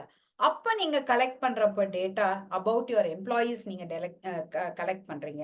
இந்த தொழில இருக்கிறவங்க எல்லாரும் ஒர்க்கர்ஸோடது கலெக்ட் பண்றீங்க, கிளைண்ட்ஸ் அண்ட் கஸ்டமர்ஸ். ஸோ நம்ம எல்லாரும் பாத்தீங்கன்னா ஏதோ ஒரு விதத்துல டேட்டாவை கலெக்ட் பண்ணி டிஜிட்டல்ல வச்சு வி ஆர் ரிட்டேனிங். எந்த செக்டரா இருக்கட்டும், இவங்களுக்கும் பாத்தீங்கன்னா கம்ப்ளையன்ஸ் இஸ் அ மஸ்ட். அதாவது என்னென்ன சொல்லியிருக்காங்க இந்த ஆக்ட்லயோ அந்த ரூல்ஸை எல்லாமே நம்ம வந்து கரெக்டா ஃபாலோ பண்ணி தான் ஆகணும். இதுல கம்ப்ளையன்ஸ் வந்து என்ன, நான் இத்தனை நேரம் கம்ப்ளையன்ஸ் சொல்லிட்டு இருக்கேன், இந்த மாதிரி ரூல்ஸ் சொல்றேங்கிறாங்க, என்னதான் இந்த கம்ப்ளையன்ஸுங்கிறத நம்ம இப்ப என்னன்னு பார்ப்போம். கம்ப்ளையன்ஸுங்கிறது நம்ம ஒன்றும் பயக்க வேண்டிய ஒரு விஷயம் கிடையாது. ஆதியில இருந்து நம்ம இதெல்லாம் கரெக்டா ஃபாலோ பண்ணனா பயமே தேவையில்லைங்க. அதாவது நமக்கு தப்பு பண்ணாதானே மடியில கனம். தப்பு பண்ணாம நம்ம கரெக்டா எல்லாம் ஃபாலோ பண்ணோம்னா ஒரு பிரச்சனையும் இல்லையே. ஏன்னா அந்த சில பேர் கிளைண்ட்ஸ் எங்ககிட்ட நிறைய தடவை வருவாங்க. எப்ப வருவாங்கன்னா, எல்லாமே ஆல்மோஸ்ட் இட்ஸ் சப்மர்ஜ்டு. இப்ப அக்கா வந்து எப்படிக்கா அதுல இருந்து வெளியில வர்றது அப்படின்னு நான் சொன்னேன். முதல்லயே நாங்க சொல்லிட்டு தானுங்க இருக்கிறோம், நீங்க கேட்க மாட்டேங்கிறீங்க. பண்ணியிருந்தீங்கன்னா இன்னைக்கு இந்த மாதிரி ஒரு நிலைமை வந்திருக்காது இல்ல. ஏன்னா இது வந்து நீங்க எப்பவுமே யோசிக்க வேண்டிய விஷயம் என்னன்னா, கம்ப்ளையன்ஸ், லீகல், இது எல்லாமே முதல்லயே நம்ம ஒரு கம்பெனி ஆரம்பிக்கிறோம் அப்படின்னா மஸ்ட். இது வந்து உங்களுக்கு அது ஒரு பெரிய இன்வெஸ்ட்மெண்ட். ஏன்னா நம்ம தொழில் நடத்துறவங்களுக்கு எல்லாம் தொழில தான் நடத்தணும், அதுலதான் கான்சென்ட்ரேஷன் இருக்கணும். இந்த வக்கீல் பின்னால ஓடுறதோ, அக்கௌண்டன்ட் பின்னால ஓடுறதோ என்னங்கிறது அவங்கவுங்க தொழில பாத்துக்கணும். அதுக்கு வந்து முதல்லயே நாம ப்ரிகாஷனரி மெஷரா வக்கீல் கிட்ட போயிட்டு இதெல்லாம் என்ன கரெக்டா, அதாவது கரெக்டான வக்கீல், உங்களை கரெக்டா கைட் பண்ற வக்கீல் கிட்ட போயிட்டு கேட்கணும். அதுதான் முக்கியம். ஒவ்வொருத்தரும் ஒவ்வொரு ஸ்பெஷலைசேஷன்ல இருக்காங்க. நம்ம எப்படி டாக்டர்ஸ் சொல்றோம் இல்லையா, ஜெனரல் பிசிஷியன் இருக்காரு, அவர்கிட்ட போயிட்டு நாம வந்து சிலதுக்கு ஜெனரலா கேட்கலாம். பட் ஹார்ட்ல ப்ராப்ளம் சொல்லிட்டு ஜெனரல் பிசிஷியன் கிட்ட போறது தப்பு, கார்டியாலஜிஸ்ட் கிட்ட தான் போகணும். அதே மாதிரி வக்கீல் தொழிலையும் இன்னைக்கு பாத்தீங்கன்னாலும் அவங்கவுங்க ஒவ்வொரு ஆஸ்பெக்ட்ல ஸ்பெஷலைஸ்டா இருக்கிறவங்க கிட்ட நீங்க போய் அணுகுனீங்கன்னா உங்களுக்கு கரெக்டான இன்ஃபர்மேஷன்ஸ் கொடுப்பாங்க, கைட் பண்ணுவாங்க. நம்ம கம்ப்ளையன்ஸ் இப்போ பாருங்க, நம்ம பிரசன்டேஷன்ல என்ன இந்த கம்ப்ளையன்ஸ் அப்படின்னா, ஃபர்ஸ்ட் நோட்டீஸ், பிரிவசி நோட்டீஸ்ங்கிறத நம்ம எல்லாரும் கொடுக்கணும். அதாவது எதுக்கு இந்த டேட்டாவை நான் கலெக்ட் பண்ணிருக்கேன், நான் முதல்ல சொன்ன மாதிரி. அப்புறம் இவங்க டேட்டா பிரின்சிபல்ஸோட ரைட் என்ன இருக்கு அப்படின்னா, withdrawal of consent. எப்ப வேணாலும் நான் கொடுத்ததை நான் வித்ட்ரா பண்ணலாம். இல்ல எனக்கு இனிமேல் உங்க கிட்ட வேலை செய்யறதுக்கு என்னோட இன்ஃபர்மேஷன் நீங்க ஸ்டோர் பண்ண வேண்டாம், I want to withdraw my கன்சென்ட்னா நீங்க அதை மதிக்கணும், வித்ட்ராவல் பண்ணணும். அதே மாதிரி I have the right to erasure. I can erase the content. வேண்டாம், நீங்க வித்ட்ரா பண்ணிட்டு என் கண்டென்ட்டை நீங்க இரேஸ் பண்ணுங்க என்ன டீடைல்ஸ் அப்படின்னா நீங்க அதுக்கு மதிப்பு கொடுக்கணும். I can also appoint somebody as a nominee. இது வந்து GDPRல கூட இல்லைங்க, நம்ம DPDP ஆக்ட்ல தான் கொண்டு வந்திருக்காங்க. This is something which is very very important. I have the right to nominate. இப்போ என்னால செயல்பட முடியல, எனக்கு I am in coma, இல்ல ஆக்சிடென்ட் ஆயிடுச்சு, இல்ல I am traumatized அப்படின்னா I can nominate someone. நீங்க எப்படி பேங்க்ல நாமினேட் பண்றீங்க, அதே மாதிரி இந்த ஆக்ட்ல you can nominate a person to act on your behalf. And also for the grievance and redressal, ஏதாவது கம்ப்ளைண்ட்ஸ் கொடுக்கறதுக்கு அந்த ஆஸ்பெக்ட்லயும் உங்களுக்கு தனி நபரா இந்த ரைட்ஸ் எல்லாமே உண்டு. அது மட்டும் இல்லாம நோட்டீஸ் வந்து இங்கிலீஷ்ல கொடுக்கணும். இங்கிலீஷ்ல மட்டும் இல்லாம நம்ம கான்ஸ்டிடியூஷன் பிரகாரம் ஷெட்யூல்ட் 8 லாங்குவேஜஸ் இதுலயும் நீங்க நோட்டீஸ் கொடுக்கலாம். அதாவது இங்கிலீஷ்ல மட்டும் கொடுத்துட்டு நான் நோட்டீஸ் கொடுத்துட்டேன், ஆனா நம்ம கிட்ட வேலை செய்யறவன் பஞ்சாபி பேசுறான், ஆனா அவனுக்கு இங்கிலீஷ் தெரியாது. நான் நோட்டீஸ் குடுத்துட்டேனே அப்படின்னு சொல்லிட்டெல்லாம் நம்ம மழுப்ப முடியாது. அவன் பஞ்சாபி பேசுறான்னா, பஞ்சாபில தான் நீங்க நோட்டீஸ் குடுக்கணும்.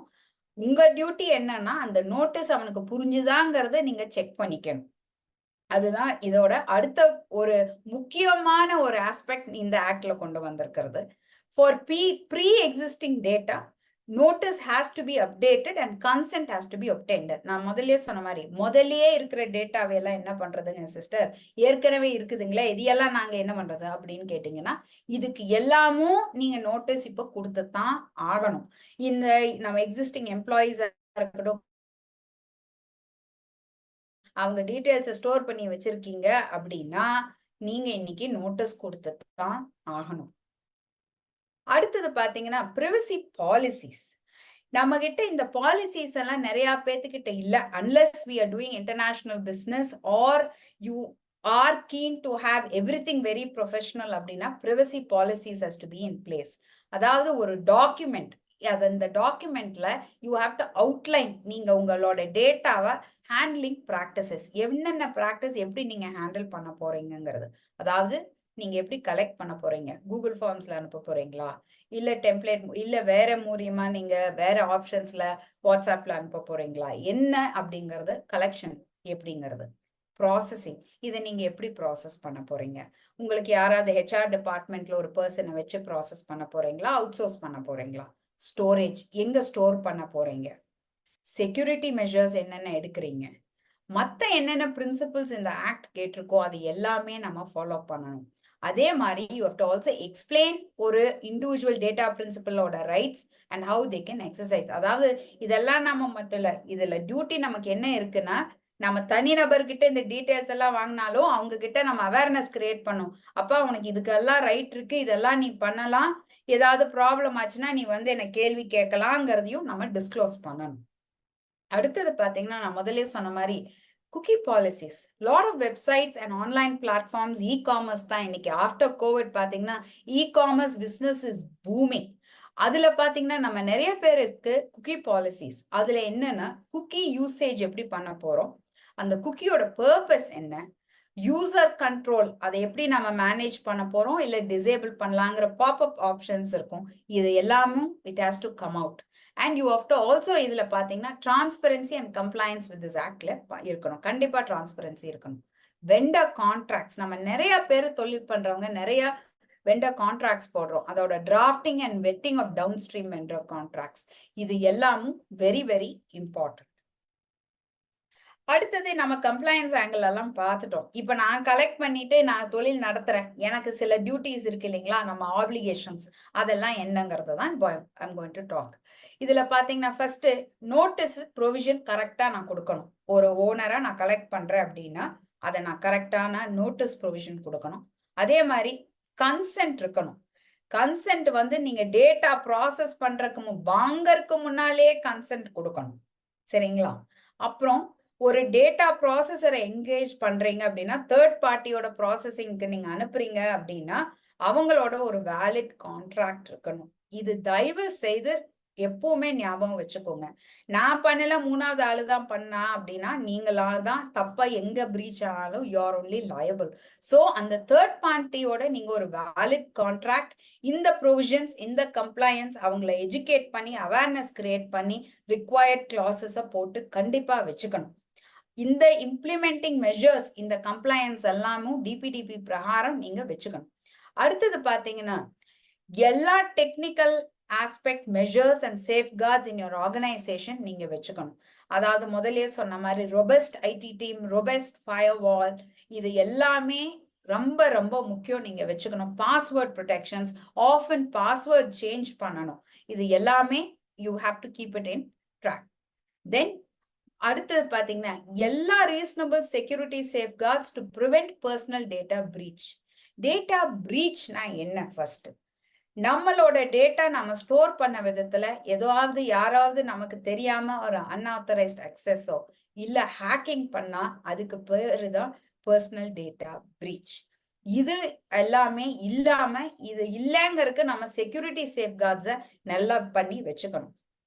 இன்கேஸ் ஒரு பர்சனல் டேட்டா பிரீச் ஆயிடுச்சுன்னா ஒரு டேட்டா ஃபியூடிஷரி, நீங்க கலெக்ட் பண்ற டேட்டா ஓனரா நீங்க வந்து இந்த போர்டு, அதாவது இப்போ வந்து there is going to be a data authority board where you have to go and disclose to this board clearly saying இந்த மாதிரி breach ஆயிடுச்சுங்க, I have taken all the security measure but still there was a breach, எனக்கு தெரியாம இது ஆக்சிடென்டா ஆயிருச்சு அப்படிங்கறத நீங்க disclose பண்ணணும்.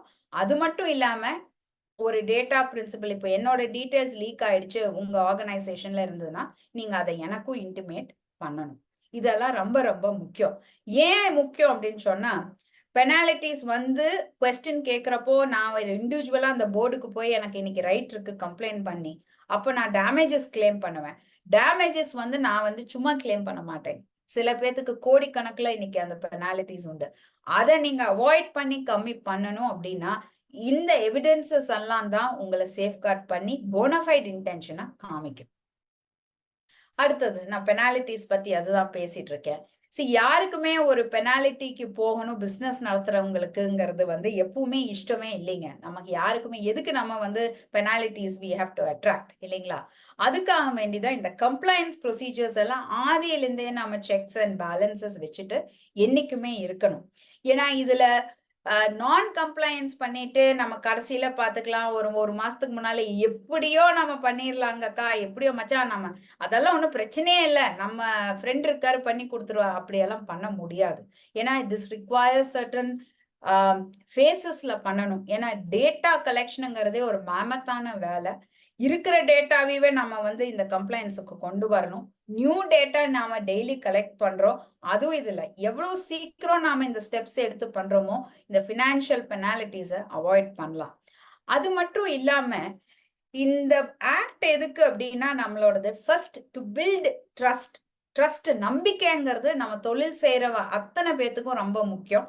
நம்ம கஸ்டமர்ஸ் ஆட இருக்கட்டும், ஓனர்ஸ் ஆட, யாராட இருந்தாலும் இந்த ட்ரஸ்ட் பில்டிங் வேணும். அதுக்கு தான் இந்த ஆக்டே வந்திருக்கு. நம்ம பிரைவசியை வந்து ப்ரொடெக்டும் பண்ணி ட்ரஸ்ட், இவங்க வந்து இந்த டேட்டா நான் கொடுக்குற இவ்வளவு டீட்டெயில்ஸை இவங்க மிஸ்யூஸ் பண்ண மாட்டாங்க, ஏன்னா அவங்க டிஸ்க்ளோஸ் பண்ணிட்டாங்க, it's very transparent, I know என் டேட்டா எப்படி யூஸ் ஆக போகுது அப்படிங்கிறது. ஸோ அதுவும் இது முக்கியம். It is a most important proactive மெஷர்னு நான் சொல்லுவேன். எப்படி நம்ம பெனாலிட்டிஸ்ல இருந்து நாம வந்து நம்மளை அவாய்ட் பண்ணலாம் அப்படிங்கிறது தான் நான் இந்த ஸ்லைட்ல சொல்லியிருக்கேன். சில ஸ்ட்ராட்டஜிஸ் தான் நம்ம அச்சீவ் பண்ணணும். இதுல வாட் ஆர் டிஐஏஸ் அப்படின்னா ஒரு சிஸ்டமேட்டிக் ப்ராசஸ் அதாவது வச்சுக்கணும். எப்படி ஐடென்டிஃபை பண்றோம், இதை நம்ம டேட்டாவை எப்படி அசஸ் பண்றோம், அதோட பிரைவசி ரிஸ்க்ஸ், அதாவது பெரிய இன்ஸ்டிடியூஷன்ஸ் பெரிய ஃபர்ம்ஸ் பாத்தீங்கன்னா இந்த பிக் 4 பிக் 5 சொல்லுவோம், அவங்க எல்லாம் பாத்தீங்கன்னா அட்வைசரி கமிட்டினே வச்சிருப்பாங்க, data risk advisory committees. They advise you on how to take care of your risks when coming to storage or how to navigate your risks. நீங்க என்ன மாதிரி precautions எடுத்துக்கணும் அப்படிங்கிறது mitigating privacy risks which is associated with personal data processing. So இதெல்லாம் வந்து நீங்க எடுக்கிற precaution உங்க பிசினஸை சேஃப்கார்ட் பண்றதுக்கு.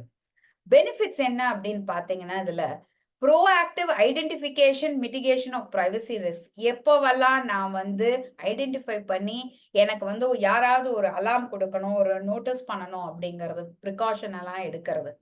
என்ஹான்ஸ்ட் கம்ப்ளைன்ஸ் வித் டிபிடிபி, அதாவது நீங்க ஒரு 2-3 ஸ்டெப் இந்த ஆப் வச்சுட்டு அதிகமாவே ஒரு கம்ப்ளைன்ஸ் எடுத்தீங்கன்னா even more better for you. It also shows உங்க தொழில்ல இட் டெமான்ஸ்ட்ரேட்ஸ் கமிட்மெண்ட், அதாவது உங்களோட கமிட்மெண்ட், நான் வந்து கலெக்ட் பண்ண இத்தனை இன்ஃபர்மேஷனையும் நான் ரீசனபிளா தான் ஹேண்டில் பண்றேன், இதுதான் என்னோட data handling practices. That is very very very important for us. நம்ம தொழில க்ரோ பண்றதுக்கு நம்ம டேட்டாவை எப்படி யூஸ் பண்றோங்கிறது, especially when you're having data being used outside the country a lot plus inside the country. முதல்ல சொன்ன மாதிரி lot of trust and it strengthens நம்மளோட ரிலேஷன்ஷிப் வித் கஸ்டமர்ஸ். அது ரொம்ப ரொம்ப முக்கியம். நம்மளோட client information, patient information, vendor information எதுவா இருக்கட்டும், அது வந்து ஒரு நம்பிக்கையோட தான் நம்ம கிட்ட கொடுக்குறாங்க.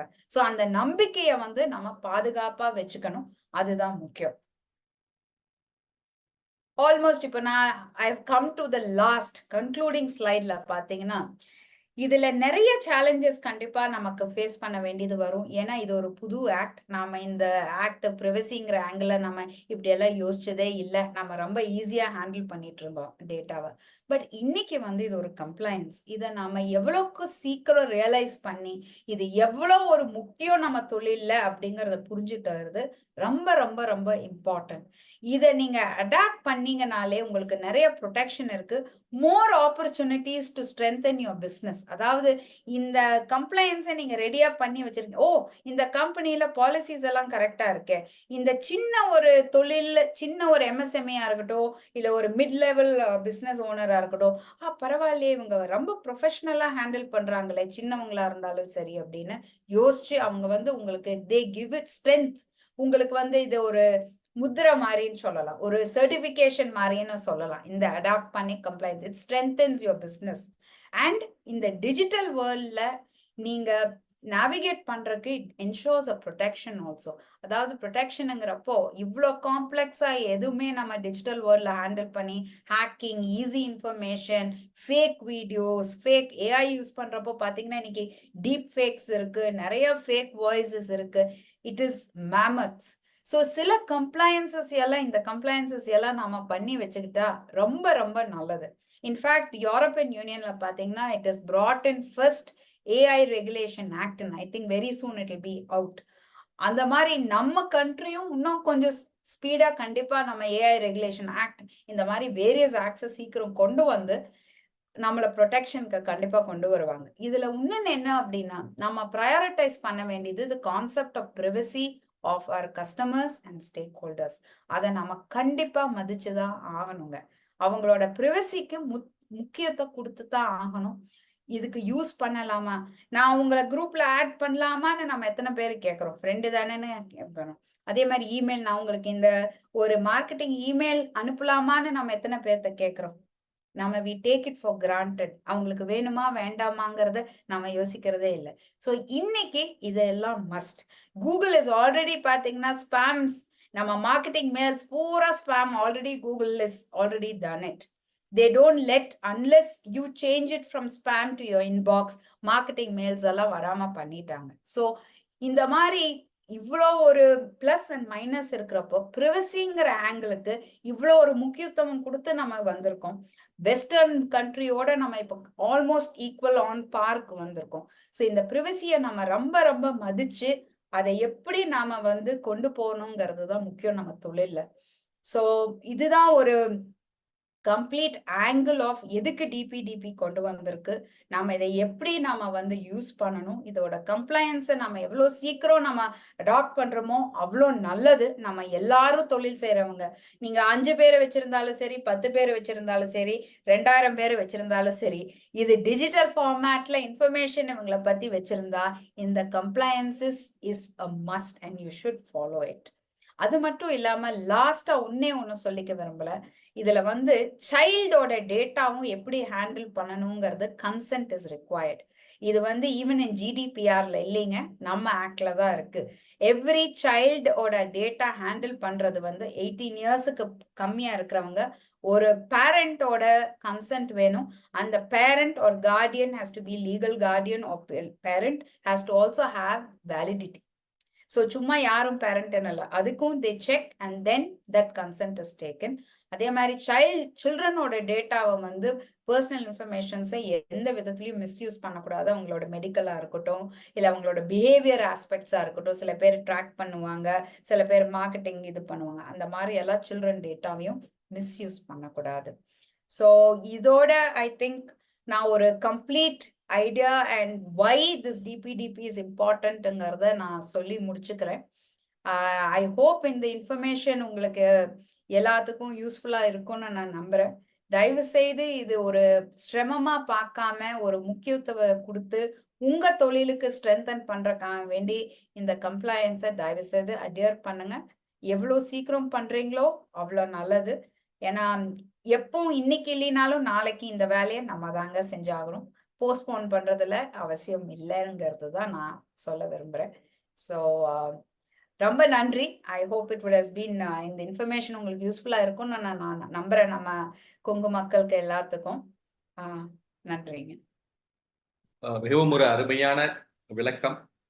இந்த புதிய ஆக்ட் டிபிடிபி ஆக்ட் 11 ஆகஸ்ட் 2023 நம்ம ஜனாதிபதியோட ஒப்புதல் பெற்று நடைமுறைக்கு இன்னும் வராமல் இருந்தாலும் எப்படி நம்ம வந்து இதற்காக தயார்படுத்திக் கொள்ள வேண்டும், இந்த சட்ட நுணுக்கங்களை எந்தெந்த தொழிலில் எவ்வாறு நம்ம வந்து ஒரு தனிநபருடைய அவர்களுடைய தரவு, அதாவது அவர்களுடைய பர்சனல் இன்ஃபர்மேஷனை எப்படி நம்ம வந்து சேஃப்கார்ட் பண்ணணும், எந்த வகையான மாற்றங்களுக்கு நம்ம வந்து நம்ம தயார்படுத்திக்கணும் அப்படிங்கிற கேள்விகளுக்கு உண்டான பதிலாக ஒரு முன்னுரையாக இந்த சட்டத்தை எல்லோரும் புரிந்து கொள்ளும் வண்ணம் ஒரு விஷுவல் ஸ்லைட்ல மூலியமா நமக்கு தெரியப்படுத்தியிருக்காங்க இன்றைய சிறப்பு விருந்தினர். கேள்விகள் நிறைய பேர் கேட்டிருக்கீங்க, நிறைய பேர் கையை உயர்த்துறீங்க. அதற்கு முன்னால உங்களுடைய கேள்விகளை சேட் பாக்ஸ் வாயிலாக நீங்க பதிவு செய்யலாம். பதிவு செய்தீங்கன்னா அந்த அந்த கேள்விகள் நம்ம விரைவாக ஒவ்வொரு கேள்வியா நம்ம கேட்கலாம். ஏன்னா நிறைய கிட்டத்தட்ட ஒரு 15 கேள்விகள் பக்கமா வந்திருக்கிற காரணத்தினால நம்ம அதை ஃபில்டர் பண்ணி நம்ம கால நேரத்திற்கு உட்பட்டு முக்கியமான கேள்விகளுக்கு இன்றைய சிறப்பு விருந்தினர் மூலம் நம்ம பதில எடுத்து தெளிவுபடுத்திக்கலாம். முதல் கேள்வி, இந்த பர்சனல் டேட்டா, ஒரு போட்டோகிராஃப், இந்த மாதிரி விஷயங்களை நாம் ஒரு டிராவல் ஏஜென்ட்டாக நம்ம அவங்களோட பாஸ்போர்ட் டீடைல்ஸ், அவங்களுடைய date of birth certificate plus அவங்களுக்கு விசா ப்ராசஸிங்காக வாங்கக்கூடிய ஒரு டூரிசம் ஆப்ரேட்டர் அல்லது ஒரு டிராவல் ஏஜென்ட் அவர்களுக்கு கவர்மெண்ட் ஏஜென்சியில நம்ம சப்மிட் பண்ணும் பொழுதும் இந்த டேட்டா ப்ரொடெக்ஷன் ஆக்ட் நமக்கு வருமா? ஏன்னா நம்ம அவங்கள்ட்ட இருந்து வாங்கி அங்க சப்மிட் பண்ணிடுறோம். அதை டிஜிட்டல் ஃபார்ம்ல மெயில்ல அவங்க அனுப்புறாங்க, நம்ம விசா அப்ளை பண்றதுக்கு பண்ணிடுறோம். அப்படி இருக்கும் பொழுதும் இன்றைய இந்த டிராவல் ஏஜென்ட்ஸ் வந்து அவங்க ஒரு பெரிய டேட்டா சர்வரோ அல்லது அதுக்குண்டான ப்ரொடெக்ஷன் மெக்கானிசமோ வச்சிருக்காத அவர்கள் இதைய வாங்கி அப்படியே ப்ராசஸ் பண்ணிட்டு அவங்க டெலீட் பண்ணிட்டாலும் அவர்களுக்கு இது பொருந்துமா அப்படின்னு ஒரு கேள்வி கேட்டிருக்கேன். கண்டிப்பா பொருந்துங்க. இது டிஜிட்டல் ஃபார்மேட்ல இண்டிவிஜுவலோட இன்ஃபர்மேஷன்ஸ், பர்சனல் இன்ஃபர்மேஷன்ஸ்ங்கிறப்போ இது கண்டிப்பா நீங்க உங்க மெயில் பாக்ஸ்க்கு வந்து ஹிட் ஆகுறப்பவே it becomes a digital form. நீங்க ஸ்டோர் பண்ணாலும் இல்லைனாலும் யூ ஹேவ் டு, நீங்க கண்டிப்பா இதை வந்து நீங்க இந்த கம்ப்ளைன்ஸுக்குள்ளதான் வருவீங்க. இன்ஃபேக்ட் பாஸ்போர்ட் இன்ஃபர்மேஷன்ஸ், அது இல்லாம பேங்க் ஸ்டேட்மெண்ட்ஸ், நிறைய இந்த மாதிரி பர்சனல் இன்ஃபர்மேஷன்ஸ் நீங்க ஷேர் பண்ணுவீங்க ஒரு டிராவல் ஏஜென்ட்டா. You may be in between, but இருந்தாலும் உங்களோட it touches your inbox digital ஃபார்ம்ல இருக்கிறங்கிறப்போ கண்டிப்பா இதுக்கு இந்த டிபிடிபி உங்களுக்கும் இட் இஸ் அப்ளிகபிள் தான். ஓகே, மிக தெளிவான ஒரு சுருக்கமான ஒரு பதில். அடுத்ததாக ஒரு வழக்கறிஞர் ஒரு கேள்வி கேட்டிருக்காங்க. அதாவது நம்ம வந்து ஒரு கிளைண்ட் கிட்ட டிஜிட்டல் ஃபார்மேட்ல வாங்காமல் அவர்களுடைய பர்சனல் டேட்டாஸ், அதாவது ஆதார் கார்டு, அவர்கள் வந்து ஒரு வழக்குக்கு சம்பந்தப்பட்ட ஆவணங்கள், இதெல்லாமே நம்ம வந்து வாங்கி அதைய நம்ம அப்படியே கோர்ட்ல கொடுக்கிறப்போ இந்த சட்டம் பொருந்துமா? அல்லது இன்றைய நியூ அப்டேட் பிரகாரம் கோர்ட் சர்வீசஸ் ஆக்ட்ல பிரகாரம் நம்மளுக்கு வந்து பாத்தீங்கன்னா எல்லாமே ஆன்லைன்ல அப்டேட் பண்ணக்கூடிய சூழ்நிலை வரும் பொழுது நம்ம நீதிமன்றங்கள்ல கொடுத்து ஸ்கேன் பண்ணினாலோ அல்லது நம்ம அலுவலகத்துல ஸ்கேன் பண்ணாலோ அது வரும்னு நீங்க சொல்லியிருக்கீங்க. பட் இருந்தாலும் நம்ம ஸ்கேன் பண்ணி நீதிமன்றங்களுக்கு தரும் பொழுது அது நம்ம கிட்ட இருந்து அந்த இன்ஃபர்மேஷன் லீக் ஆகல, அல்லது இந்த மாதிரி பொதுத்துறை நிறுவனங்கள், நீதிமன்றங்கள், காவல் நிலையங்கள் இந்த மாதிரி அங்கிருந்து ரிலீஸ் ஆகுது, அதுல இருந்து பிரீச் ஆயிடுச்சு அப்படிங்கிறத கண்டுபிடிக்கிறதுக்கு ஏதாவது ஒரு வாய்ப்புகள் இருக்கா அப்படின்னு ஒரு கேள்வி கேட்டிருக்காங்க. இது வந்து இப்போ இதெல்லாம் வந்து பாத்தீங்கன்னா they will come under aspect called as significant data fiduciaryங்கிறது. நம்மெல்லாம் வந்து ஒரு அளவுக்கு தான் டேட்டா ஃபிடியூஷரியா ஹேண்டில் பண்றோம். இந்த சிக்னிஃபிகண்ட் டேட்டா ஃபிடியூஷரிங்கிறது இப்போ கோர்ட்ஸ் சொல்லலாம், போலீஸ் ஸ்டேஷன், ஆர்மி, இதெல்லாம் இவங்க எல்லாமே வால்யூம் ஆஃப் டேட்டா கலெக்ட் பண்றவங்களுக்கு பேர் தான், அதாவது volumes will be very high. But இவங்கெல்லாம் தான் சிக்னிஃபிகண்ட் டேட்டா ஃபிடியூஷரிங்கிறது. யார் யாருங்கிறது இன்னும் கவர்மெண்ட் நம்ம ரூல்ஸ் சொல்லல. பட் வால்யூம் யாருக்குமே ஹையா இருந்து கலெக்ட் பண்றவங்க தான் சிக்னிஃபிகண்ட் டேட்டா ஃபிடியூஷரி. அவங்க கிட்ட இருந்து லீக் ஆனா அது அவங்களோட responsibility as a data fiduciary. But நம்ம கிட்ட இருந்து கொண்டு போறப்போ நீங்க அதை சப்மிட் பண்ணி உங்க டிஜிட்டல் ஃபார்மேட்ல நீங்க சப்மிட் பண்றப்பவும் உங்க சைட்ல இருந்து டேட்டா பிரீச் இல்லாம பாத்துக்கணும்.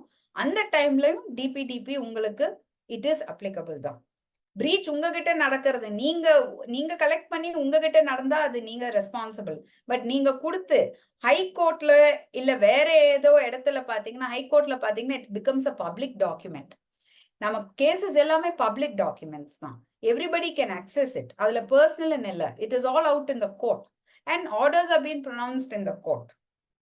ஸோ அதெல்லாம் பப்ளிக் டாக்குமெண்ட்ஸ். ரொம்ப சென்சிட்டிவான இஷ்யூஸ் இப்போ நீங்க பாத்தீங்கன்னா சிலது in camera proceedings, rape, POCSO cases இந்த மாதிரி இருக்கிறப்போ it is all in camera. அந்த மாதிரி இன்ஃபர்மேஷன்ஸ் லீக் ஆனா, கோர்ட்ல இருந்து லீக் ஆனா, then they are only responsible. நீங்க வக்கீலா you will not be responsible. ஏன்னா உங்க சைட்ல இருந்து நீங்க எந்த பிரீச்சும் எடுக்கல. ஸோ அதை தான் நம்ம நோட் பண்ணிக்கணும். ஓகே, சூப்பரான ஒரு பதில். கண்டிப்பாக வழக்கறிஞர் இந்த கேள்வி கேட்டவர்களுக்கு தெளிவாயிருக்கும்னு நினைக்கிறேன். அடுத்ததா இன்னொரு வழக்கறிஞர் சுப்ரீம் கோர்ட் வந்து பிராக்டிஸ் பண்றவர், அவர் ஒரு கேள்வி என்ன கேட்டிருக்காருன்னா, நாங்க சுப்ரீம் கோர்ட்ல அப்பெலட் சைட்ல, அதாவது மேல்முறையீடு சைட்ல பிராக்டிஸ் பண்ணும் பொழுது நாங்க வந்து ட்ரையல் கோர்ட்ல இருக்கக்கூடிய ரெக்கார்ட்ஸ் எல்லாமே நாங்க கிளைண்ட் கிட்ட இருந்து வாங்குவோம். அவங்க வந்து சர்டிஃபைட் காப்பி அப்ளிகேஷன் போட்டு அதுல இருந்து சிஏ காப்பீஸாவும் அப்ளை பண்ணுவாங்க, அல்லது அவங்களுடைய டாக்குமெண்ட் ஜெராக்ஸ் எடுத்தும் போட்டோ காப்பி எடுத்தும் கொடுக்குறாங்க.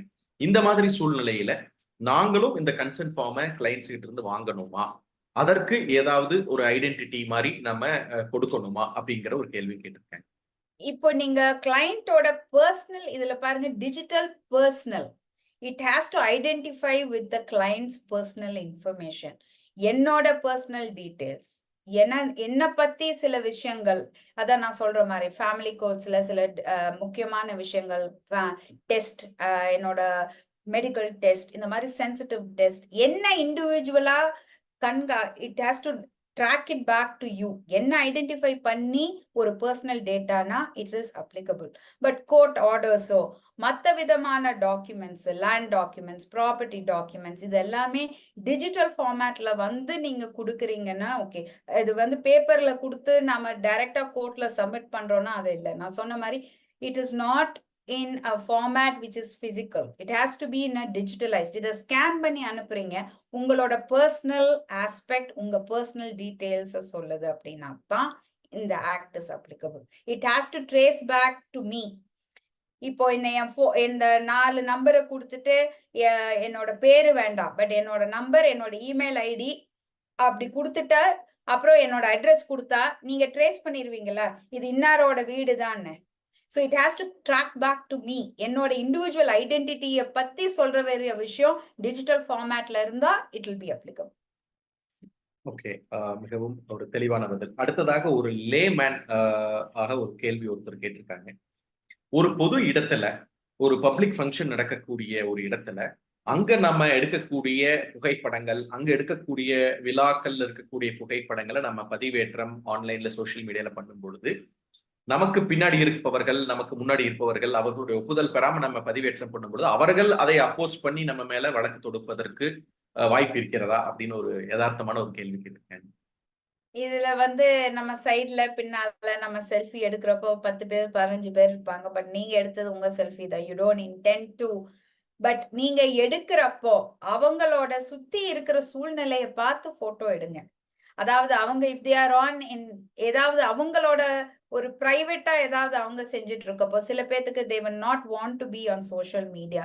ஸோ அதை நீங்க யோசிச்சு என்னைக்குமே போட்டோ எடுக்கிறப்போ நீங்க என்ன பார்த்துக்கணும்னா, நம்ம சுத்தி இருக்கிறவங்க நிறைய பேர் தெரியுறாங்களா அப்படிங்கறத யோசிச்சுட்டு போட்டோ எடுங்க. செல்ஃபி எடுத்தாலும் முடிஞ்ச அளவுக்கு அவாய்ட் பண்ணுங்க. அவங்க அதை நீங்க அவாய்டே பண்ண முடியாது, அவங்க ஏதோ பண்ணிட்டு இருக்காங்கிறப்போ நீங்க சோஷியல் மீடியால போடுறப்போ போடுங்க, தப்பு கிடையாது. பட் அவங்களுக்கு அது எந்த விதத்திலையும் ஹர்ட் பண்ணக்கூடாது, ஒரு டிஸ்கம்ஃபர்ட் இருக்கக்கூடாது. Some people expect respect a privacy a lot. So நான் எப்பவுமே சொல்லுவேன், ஒருத்தரோட போட்டோ எடுத்து போடுறீங்க, அவங்க உங்க கூட நிக்கிறாங்களா இருக்கட்டும், இல்ல ஓகே அதை கன்சென்ட் கேட்டு போடுறதுல தப்பே இல்லைங்க, தப்பே இல்லை. நம்ம ஃப்ரெண்ட்ஸா இருக்கட்டும், அவங்களுக்கு சில பேர் எனக்கே தெரியும், நிறைய ஃப்ரெண்ட்ஸ் என் கூட போட்டோ எடுப்பாங்க. பட் ஆனா Subhadra just don't put it on social media if you don't mind அப்படிம்பாங்க. ஏன்னா இந்த ஃபங்க்ஷன்ல அவங்க கலந்து இருக்காங்கிறது அவங்களுக்கு இஷ்டம் இல்லை வெளியில சொல்றதுக்கு. சில அதை நம்ம ரெஸ்பெக்ட் பண்ணி தான் ஆகணும். சில டைம் கூட்டமா நிக்கிறப்போ ஒரு 15 பேர் 20 பேர் இருக்கிறப்போ குரூப் போட்டோ எடுக்கிறோம், அதை சோஷியல் மீடியால போடுறோம். அப்படி படுறப்போ நம்ம ஒன்றும் பண்ண முடியாது. ஏன்னா அது வாலண்டியர்ல அவங்களும் அந்த குரூப்ல நிக்கிறாங்க. So it's okay. But do not intervene into the private aspects of individuals if they are doing something in their private spaceங்கிறப்போ அதை நாம இன்டர்வீன் பண்ணாம இருக்கிறது நல்லதுங்க. ஓகே, மிக மிக தெளிவான ஒரு விளக்கம் கொடுத்திருக்கீங்க.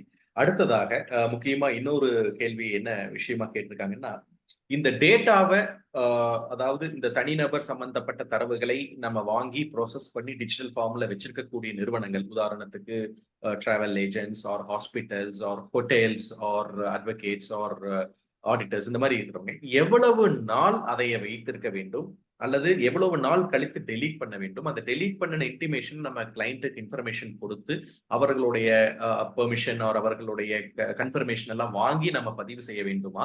அதற்குண்டான வழிமுறைகள் எதுவும் சட்டத்துல வகுக்கப்பட்டிருக்கிறதா அப்படின்னு ஒரு கேள்வி கேட்டிருக்காங்க. நான் முதல்ல சொன்ன மாதிரி இதோட ரூல்ஸ் இன்னும் they have not published. How long you can store a dataங்கிற இந்த நிதிமுறைகள் இன்னும் டீடைல்டு ரூல்ஸ் இன்னும் பப்ளிஷ் ஆலைங்க. நான் சொன்ன மாதிரி சிலர் records, banking institutions, income tax records, in fact health செக்டர்ல நிறைய பேர் கேட்கறது பேஷண்ட் ரெக்கார்ட்ஸ் எத்தனை நாளைக்கு வச்சுக்கலாம்னு.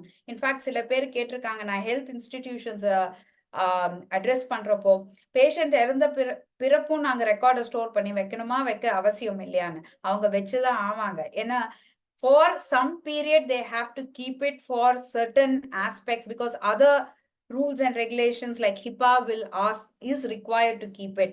So அந்த மாதிரி டைம்ல ஒரு ஸ்டோரேஜ் பீரியட்னு இருக்கு. அந்த ரூல்ஸ் இன் டீடைல் இன்னும் பப்ளிஷ் ஆனதையும் நமக்கு டைம் பீரியட்ஸ் எவ்வளவு நாள் வச்சுக்கலாங்கிறதெல்லாம் கிளியர் கட்டா சொல்லுவாங்க. ஓகே. அடுத்ததாக கரூரை சேர்ந்த ஒரு ஏற்றுமதியாளர் ஒரு தொழில் சார்ந்த ஒரு கேள்வியை கேட்டிருக்காங்க. அதாவது அவர் யூரோப்பியன் யூனியனுக்கு ஏற்றுமதி பண்ணிட்டு இருக்கும் பொழுது அவர்களுடைய இறக்குமதி செய்யக்கூடிய அந்த நாட்டுல அவங்களுடைய யூரோப்பியன் யூனியன் பிரகாரம் GDPR general data protection regulation பிரகாரம் அவர் அவருடைய இறக்குமதியாளர்களை கையெழுத்து போட்டு அவங்க அக்ரிமெண்ட் பண்ணியிருக்க பொழுது அந்த யூரோப்பியன் யூனியன் GDPR நார்ம்ஸ் நாங்க ஃபாலோ பண்ணிட்டு இருக்கிறோம். நாளை இந்த நம்ம டிபி ஆக்ட் இந்தியால அமுலுக்கு வந்தா எது நாங்க பிரைமரியா ஃபாலோ பண்ணணும்? நீங்க சொன்ன மாதிரி டிபி ஆக்ட்ல இன்னும் கொஞ்சம் ஸ்ட்ராங்காகவும் சில செக்ஷன்ஸ் வந்திருக்கும் பொழுது அவர்களுக்கு நம்ம GDPR ஆக்ட் பிரகாரம் ஃபாலோ பண்ணணுமா அல்லது இந்தியன் கவர்மெண்ட் எனாக்ட் பண்ணி நோட்டிபிகேஷன் கொடுத்து அமுலுக்கு வந்த நம்ம டிபி ஆக்டை ஃபாலோ பண்ணணுமா அல்லது இரண்டையுமே நம்ம ஃபாலோ பண்ணணுமா அப்படின்னு ஒரு கேள்வி கேட்டிருக்கேன். நான் இதுக்கு என்ன பதில் சொல்லுவேன்னா, GDPR இஸ் த பைபிள். அதுல இருந்து தான் நாம டிபிங்கிற ஆஸ்பெக்டே கொண்டு வந்திருக்கோம். டிபிடிபி இஸ் அன் அம்ப்ரெலா ஆக்ட் அப்படின்னு தான் சொல்லுவேன். இது ஒரு ரொம்ப இன்டெப்த் ஆன ஆக்ட் இல்ல, but it covers everything. Almost they have covered everything whatever is there in GDPR. In fact they have gone couple of steps ahead in சொல்லிருக்கேன். இந்த concepts of child, nominee இதெல்லாம் GDPR ல இல்ல, but இதுல இருக்கு. But நீங்க already if you're working with and you're doing with the GDPR and if the safeguards are higher with the GDPR நீங்க அதையவே follow பண்ணலாம். பட் பர்சனல் இன்ஃபர்மேஷன்ஸ் நீங்க transactions பண்றப்போ இண்டிவிஜுவல் இந்தியன் டெரிட்டரி ஒரு இந்தியன் சிட்டிசனோட இன்ஃபர்மேஷன்ஸ் அங்க போய் உட்காருதுங்கிறப்போ இந்த கம்ப்ளைன்ஸை நீங்க ஃபாலோ பண்ணி தான் ஆகணும். ஏன்னா it is applicable for any digital stored information of an individual even outside the territory of India for any services with the individual for goods or any other services you're taking. Adha sollu the applicability of the act la. So and the compliance will come into play. So neenga Okay. you have to think through. It's not that GDPR follow பண்ணா அது மட்டும் தான் போதும், இது தேவையில்லையாங்கிறது இல்ல. உங்களோட privacy by design comes into play. உங்களோட business, உங்களோட ஸ்ட்ரக்சர், நீங்க எங்க எப்படி என்ன மாதிரி அக்ரிமெண்ட்ஸ் வச்சிருக்கீங்கிறது எனக்கு தெரியாது. ஸோ எனக்கு I cannot give you a very concrete solution. I have to know in depth more இந்த கொஸ்டினை நான் ஆன்சர் பண்றேன். ஏன்னா நீங்க என்ன மாதிரி தொழில், என்ன அக்ரிமெண்ட் போட்டு என்ன டிரான்சாக்ஷன்ஸ் நடக்கிறது. So it has to be a privacy by design. So அப்பதான் நான் I can help you out to give a clear cut answer. Okay. அடுத்ததாக மறுபடியும் ஒரு யதார்த்தமான ஒரு லேமன் அவருடைய பார்வையில கேட்கப்பட்ட ஒரு கேள்வி. நான் என்னுடைய அலுவலகத்திலோ அல்லது என்னுடைய வீட்டிலோ வைத்திருக்கக்கூடிய சிசிடிவியில ரெக்கார்ட் ஆகக்கூடிய இன்ஃபர்மேஷன்ஸ் இதை நான் பொது வெளியில அந்த குறிப்பிட்ட நபருடைய பெர்மிஷன் இல்லாம பதிவிட முடியுமா? உதாரணத்துக்கு சோசியல் மீடியால அல்லது அவருடைய தனிப்பட்ட வாட்ஸ்அப் குரூப்ல பகிர்வது. ஏன்னா இவருடைய தனிப்பட்ட வீட்டுல இருக்கக்கூடிய ஒரு சிசிடிவி, அந்த சிசிடிவியில ஒரு ரோட ஃபேஸ் பண்ணி இருக்கிற ஒரு டீடைல்ஸ்ல இருக்கக்கூடிய நடக்கிற விஷயங்களை நம்ம பகிர்ந்து கொள்ள முடியுமா அப்படின்னு ஒரு கேள்வி கேட்டிருக்காரு. அது எந்த பர்பஸுக்குன்னு நான் ஃபர்ஸ்ட் தெரியணும். இது வந்து Okay. if it is for national security, if it is ஒரு crime பண்ணிருக்காங்க, அதுக்கு உங்க cops are asking your CCTV footageனா நீங்க தாராளமா கொடுக்கலாம். பட் இது வந்து ஒரு பர்சனல் வெஞ்சன்ஸ், ஒருத்தரை வந்து நாம என்ன சொல்றது, ஒரு டிஃபேம் பண்ணணுங்கிறதுக்காக வேண்டி, ஒரு ரிவெஞ்ச் எடுக்கணுங்கிறதுக்காக வேண்டி you can not put it out. That is against a person's privacy. So இது வந்து இது நாம வந்து நிறைய லாஜிக்கலா நிறைய ப்ராக்டிக்கலா யோசிக்கணும். ஒரு national security aspect, court is asking you to provide CCTV ஃபுட்டேஜ்ங்கிறப்ப நான் கொடுக்க மாட்டேன்னு சொல்ல முடியாது, ஒருத்தர் ஒரு பிரைவசி இன்வேட் பண்ணுதுன்னு.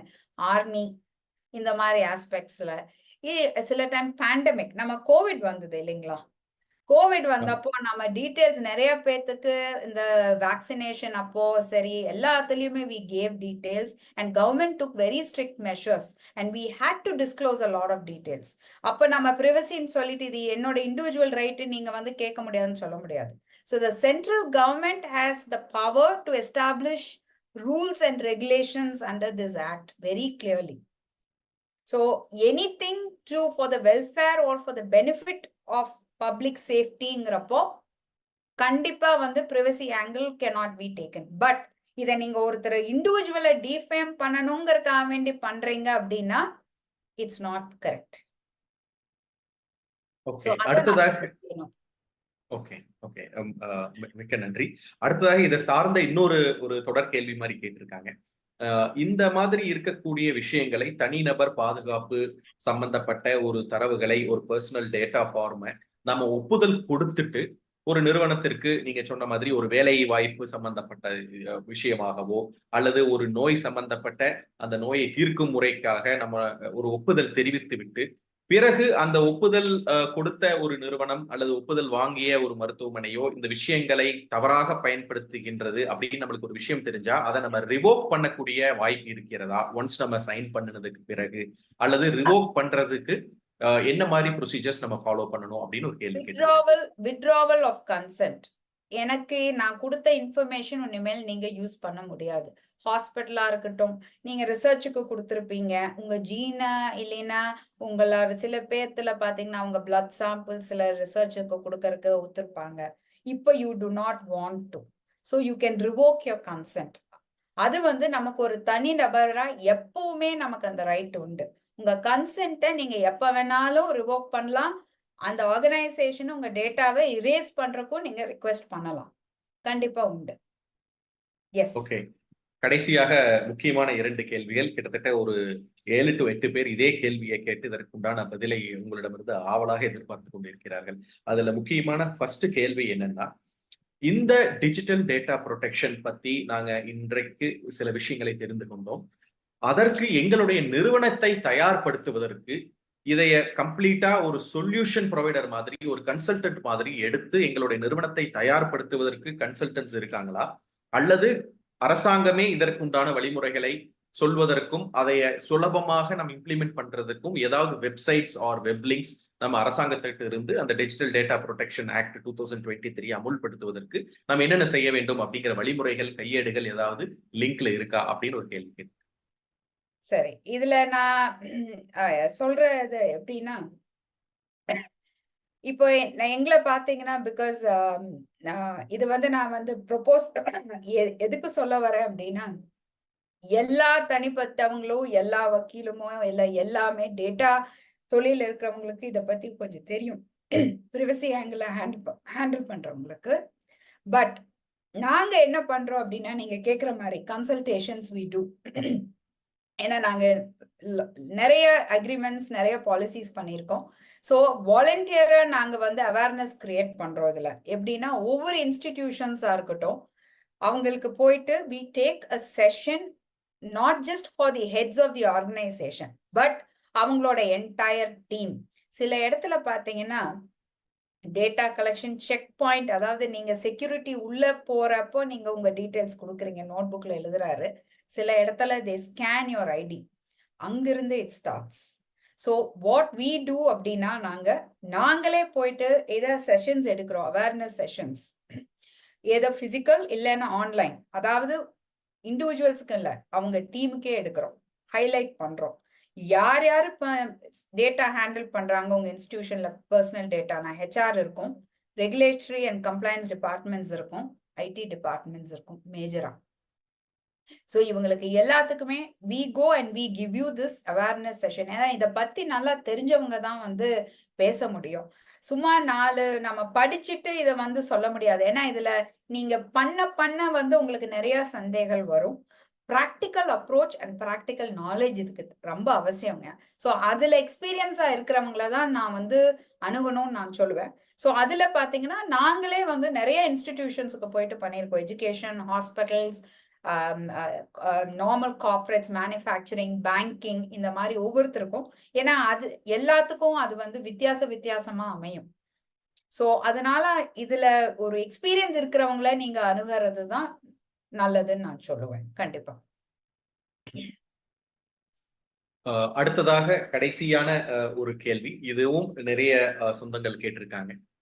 இந்த டிஜிட்டல் டேட்டா ப்ரொடெக்ஷன் ஆக்டை பத்தி நம்ம விலாவரியா தெரிந்து கொண்டு நம்ம ஒரு கன்சல்டன்ட் என்கேஜ் பண்ணி அதற்குண்டான சர்வர், ஃபயர்வால், பேக்கப், ஆன்டிவைரஸ் இதெல்லாம் வைக்கக்கூடிய நிறுவனங்கள் ஒரு மீடியம் ஸ்கேல் ஆண்டர்பிரினர்ஸா இருக்கக்கூடிய ஒரு மீடியம் ஸ்கேல் என்டர்பிரைசஸ், ஒரு லார்ஜ் ஸ்கேல் என்டர்பிரைசஸ்க்கு அவர்களுடைய டர்ன் ஓவர்ல ஒரு குறிப்பிட்ட தொகை ஒதுக்குனா அவர்கள் செய்ய முடியும்.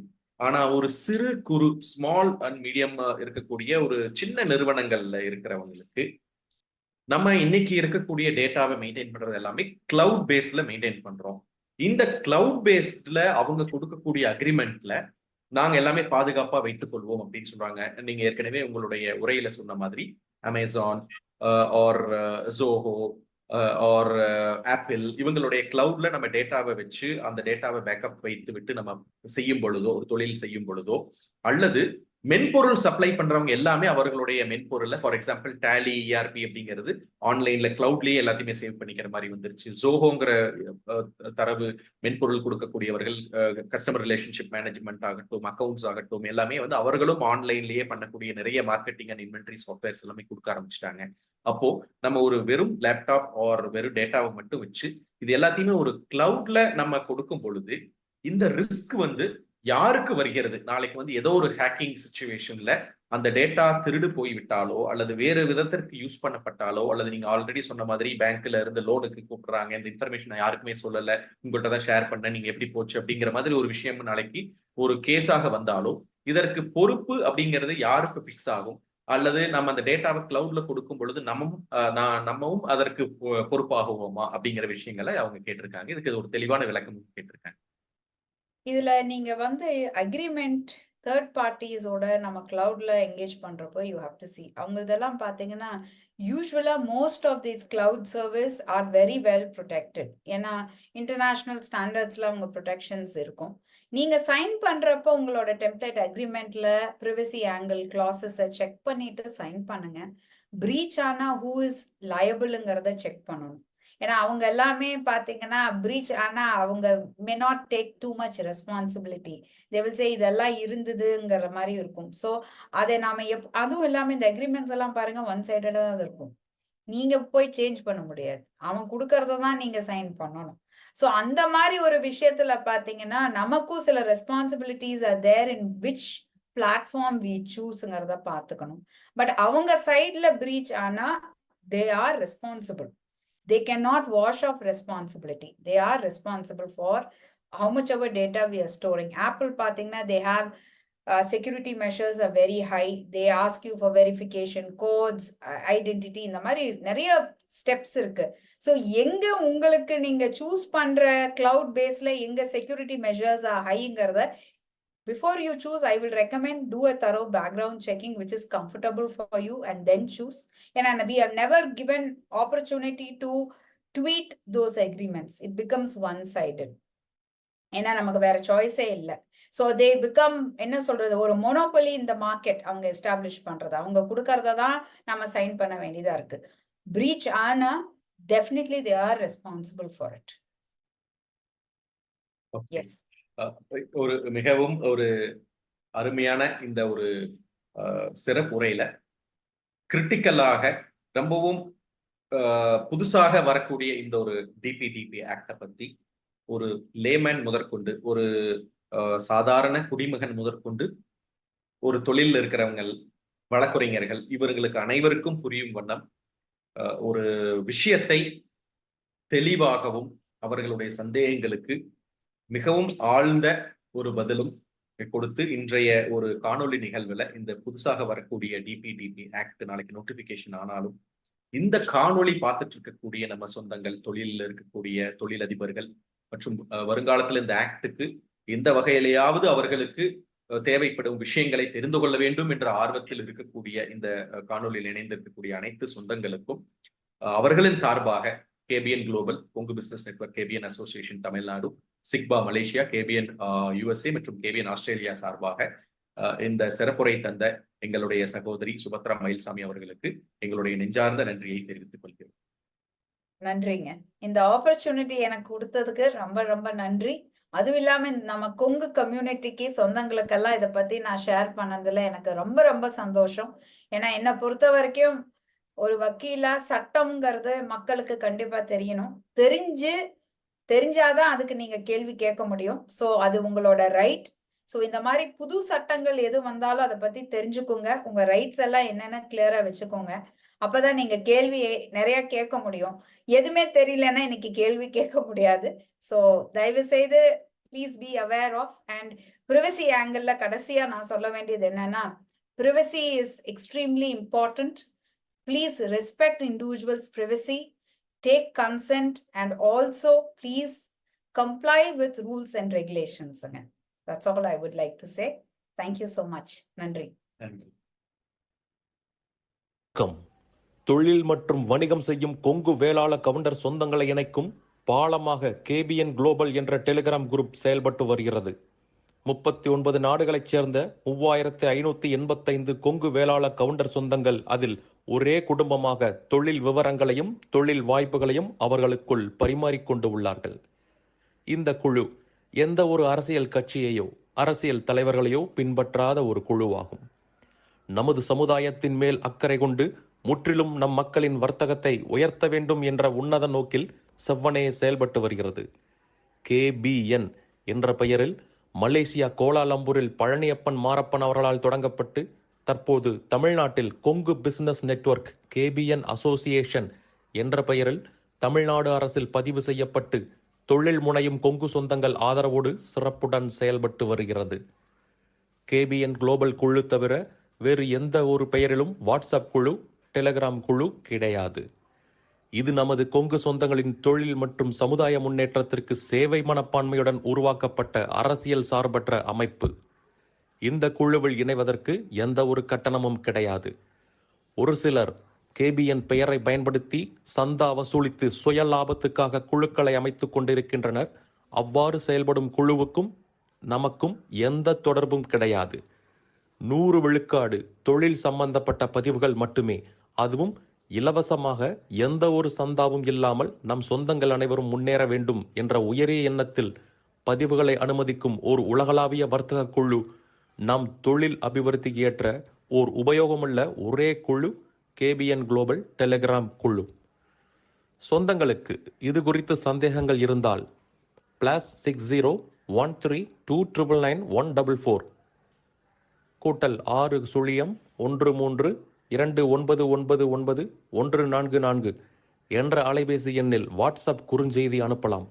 நன்றிகளுடன் மலேசியா பழனியப்பன் மாரப்பன் அவர்கள் சார்பாக செழியன் குமாரசாமி. நீங்கள் நமது கொங்கு சொந்தங்கள் வாழ்வில் முன்னேற வேண்டும் என்று விரும்பினால் இந்த தகவலை உங்கள் சொந்தங்களுடன் பகிர்ந்து மகிழ்ந்திட அன்புடன் வேண்டுகிறேன். KBN குளோபல் டெலிகிராம் குழுவில் இணைந்து உங்கள் தொழில் வணிக உறவுகளை விரிவுபடுத்தி வளம் பெற வாழ்த்துகிறேன். வணக்கம்.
ஒவ்வொரு விஷயத்தையும் நமக்கு இன்றைக்கு இது தேவையில்லை, டிஜிட்டல் டேட்டா ப்ரொடெக்ஷன்ல எனக்கு தேவையே இல்லை, நான் பெரிய லெவல்ல 100 கோடி பண்ணிட்டு இருக்கேன், இல்ல 5 கோடி தான் பண்ணிட்டு இருக்கேன், இல்ல 5000 தான் பண்ணிட்டு இருக்கேன்னு நினைச்சிட்டு இருக்கிறவர்களுக்கு கண்டிப்பாக இது தேவைப்படும் பொழுது இந்த யூடியூபை தேடி எங்கிட்ட வருவீங்க. அப்பொழுது கேபிஎன் குளோபலை சப்ஸ்கிரைப் பண்ணி அந்த சேனல் மூலியமா இன்றைக்கு நம்ம சகோதரி கொடுத்த இந்த அருமையான காணொலி நிகழ்வை கண்டிப்பா நீங்க தேடி பார்க்கறதுக்கு ஒரு சூழ்நிலை அமையும். என சட்ட நுணுக்கங்களை நம்ம கட்டாயம் தெரிந்து கொள்ள வேண்டும். அது வழக்கறிஞர்களோ அல்லது நிறுவனங்களில் இருக்கக்கூடிய கன்சல்டன்ட்ஸ் தான் தெரிஞ்சுக்கணுங்கிறது அப்படி கிடையாது. Ignorance of law is not an எக்ஸ்கியூஸ்னு சட்டமே சொல்லியிருக்கு. எனக்கு சட்டம் தெரியாதுன்னு நீங்க எந்த டைம்லயும் தப்பிக்க முடியாது. ஸோ இதுல இணைஞ்சிருக்கிறவர்களுக்கு நீங்க உங்களுடைய சொந்தங்களுக்கும் உங்களுடைய நண்பர்களுக்கும் இதை பத்தி தெரியப்படுத்தி அவர்களுக்கு இந்த சட்டங்களை முன்மாதிரியாக இருக்கக்கூடிய இந்த சட்டங்களுக்கு நம்ம ப்ரிப்பேர் ஆகிறதுக்கு இந்த கால அவகாசத்தை எடுத்துக்கொள்ள வேண்டும் என்று இந்த தருணத்துல கேட்டு, அக்கா இவ்வளோ ஒரு அருமையான ஒரு செஷன் நம்மளுக்கு கொடுத்துருக்காங்க. அவர்களுடைய நேரத்தை நமக்காக ஒதுக்கி ஒரு 2 மணி நேரம் பிளஸ் நேற்று நம்ம ட்ரையல் செஷன்லயும் ரொம்ப அருமையாக அடுத்ததாக இந்த சைபர் கிரைம் பத்தியும் பெண்களுக்கு எப்படி ஒரு அவேர்னஸ் கொண்டு வரணும் அப்படிங்கறத பத்தியும் நம்ம கூட இணைஞ்சு கூடிய விரைவில் ஒரு செஷனும் கொடுக்கறதுக்கு நமக்கு இசைவு தெரிவித்துள்ளார்கள். அவர்களுக்கு இந்த டைம்ல நம்ம நன்றியை தெரிவிச்சு மீண்டும் இந்த காணொலி மூலியமாக நம்முடன் இணைந்திருந்த அனைத்து சொந்தங்களின் சார்பாக வழக்கறிஞர் சுபத்ரா மயில்சாமி சகோதரி அவர்களுக்கு எங்களோட நெஞ்சார்ந்த நன்றி தெரிவிச்சுக்கிறோம். ரொம்ப நன்றிங்க. ரொம்ப நன்றிங்க. தேங்க்யூ. Thank you so much.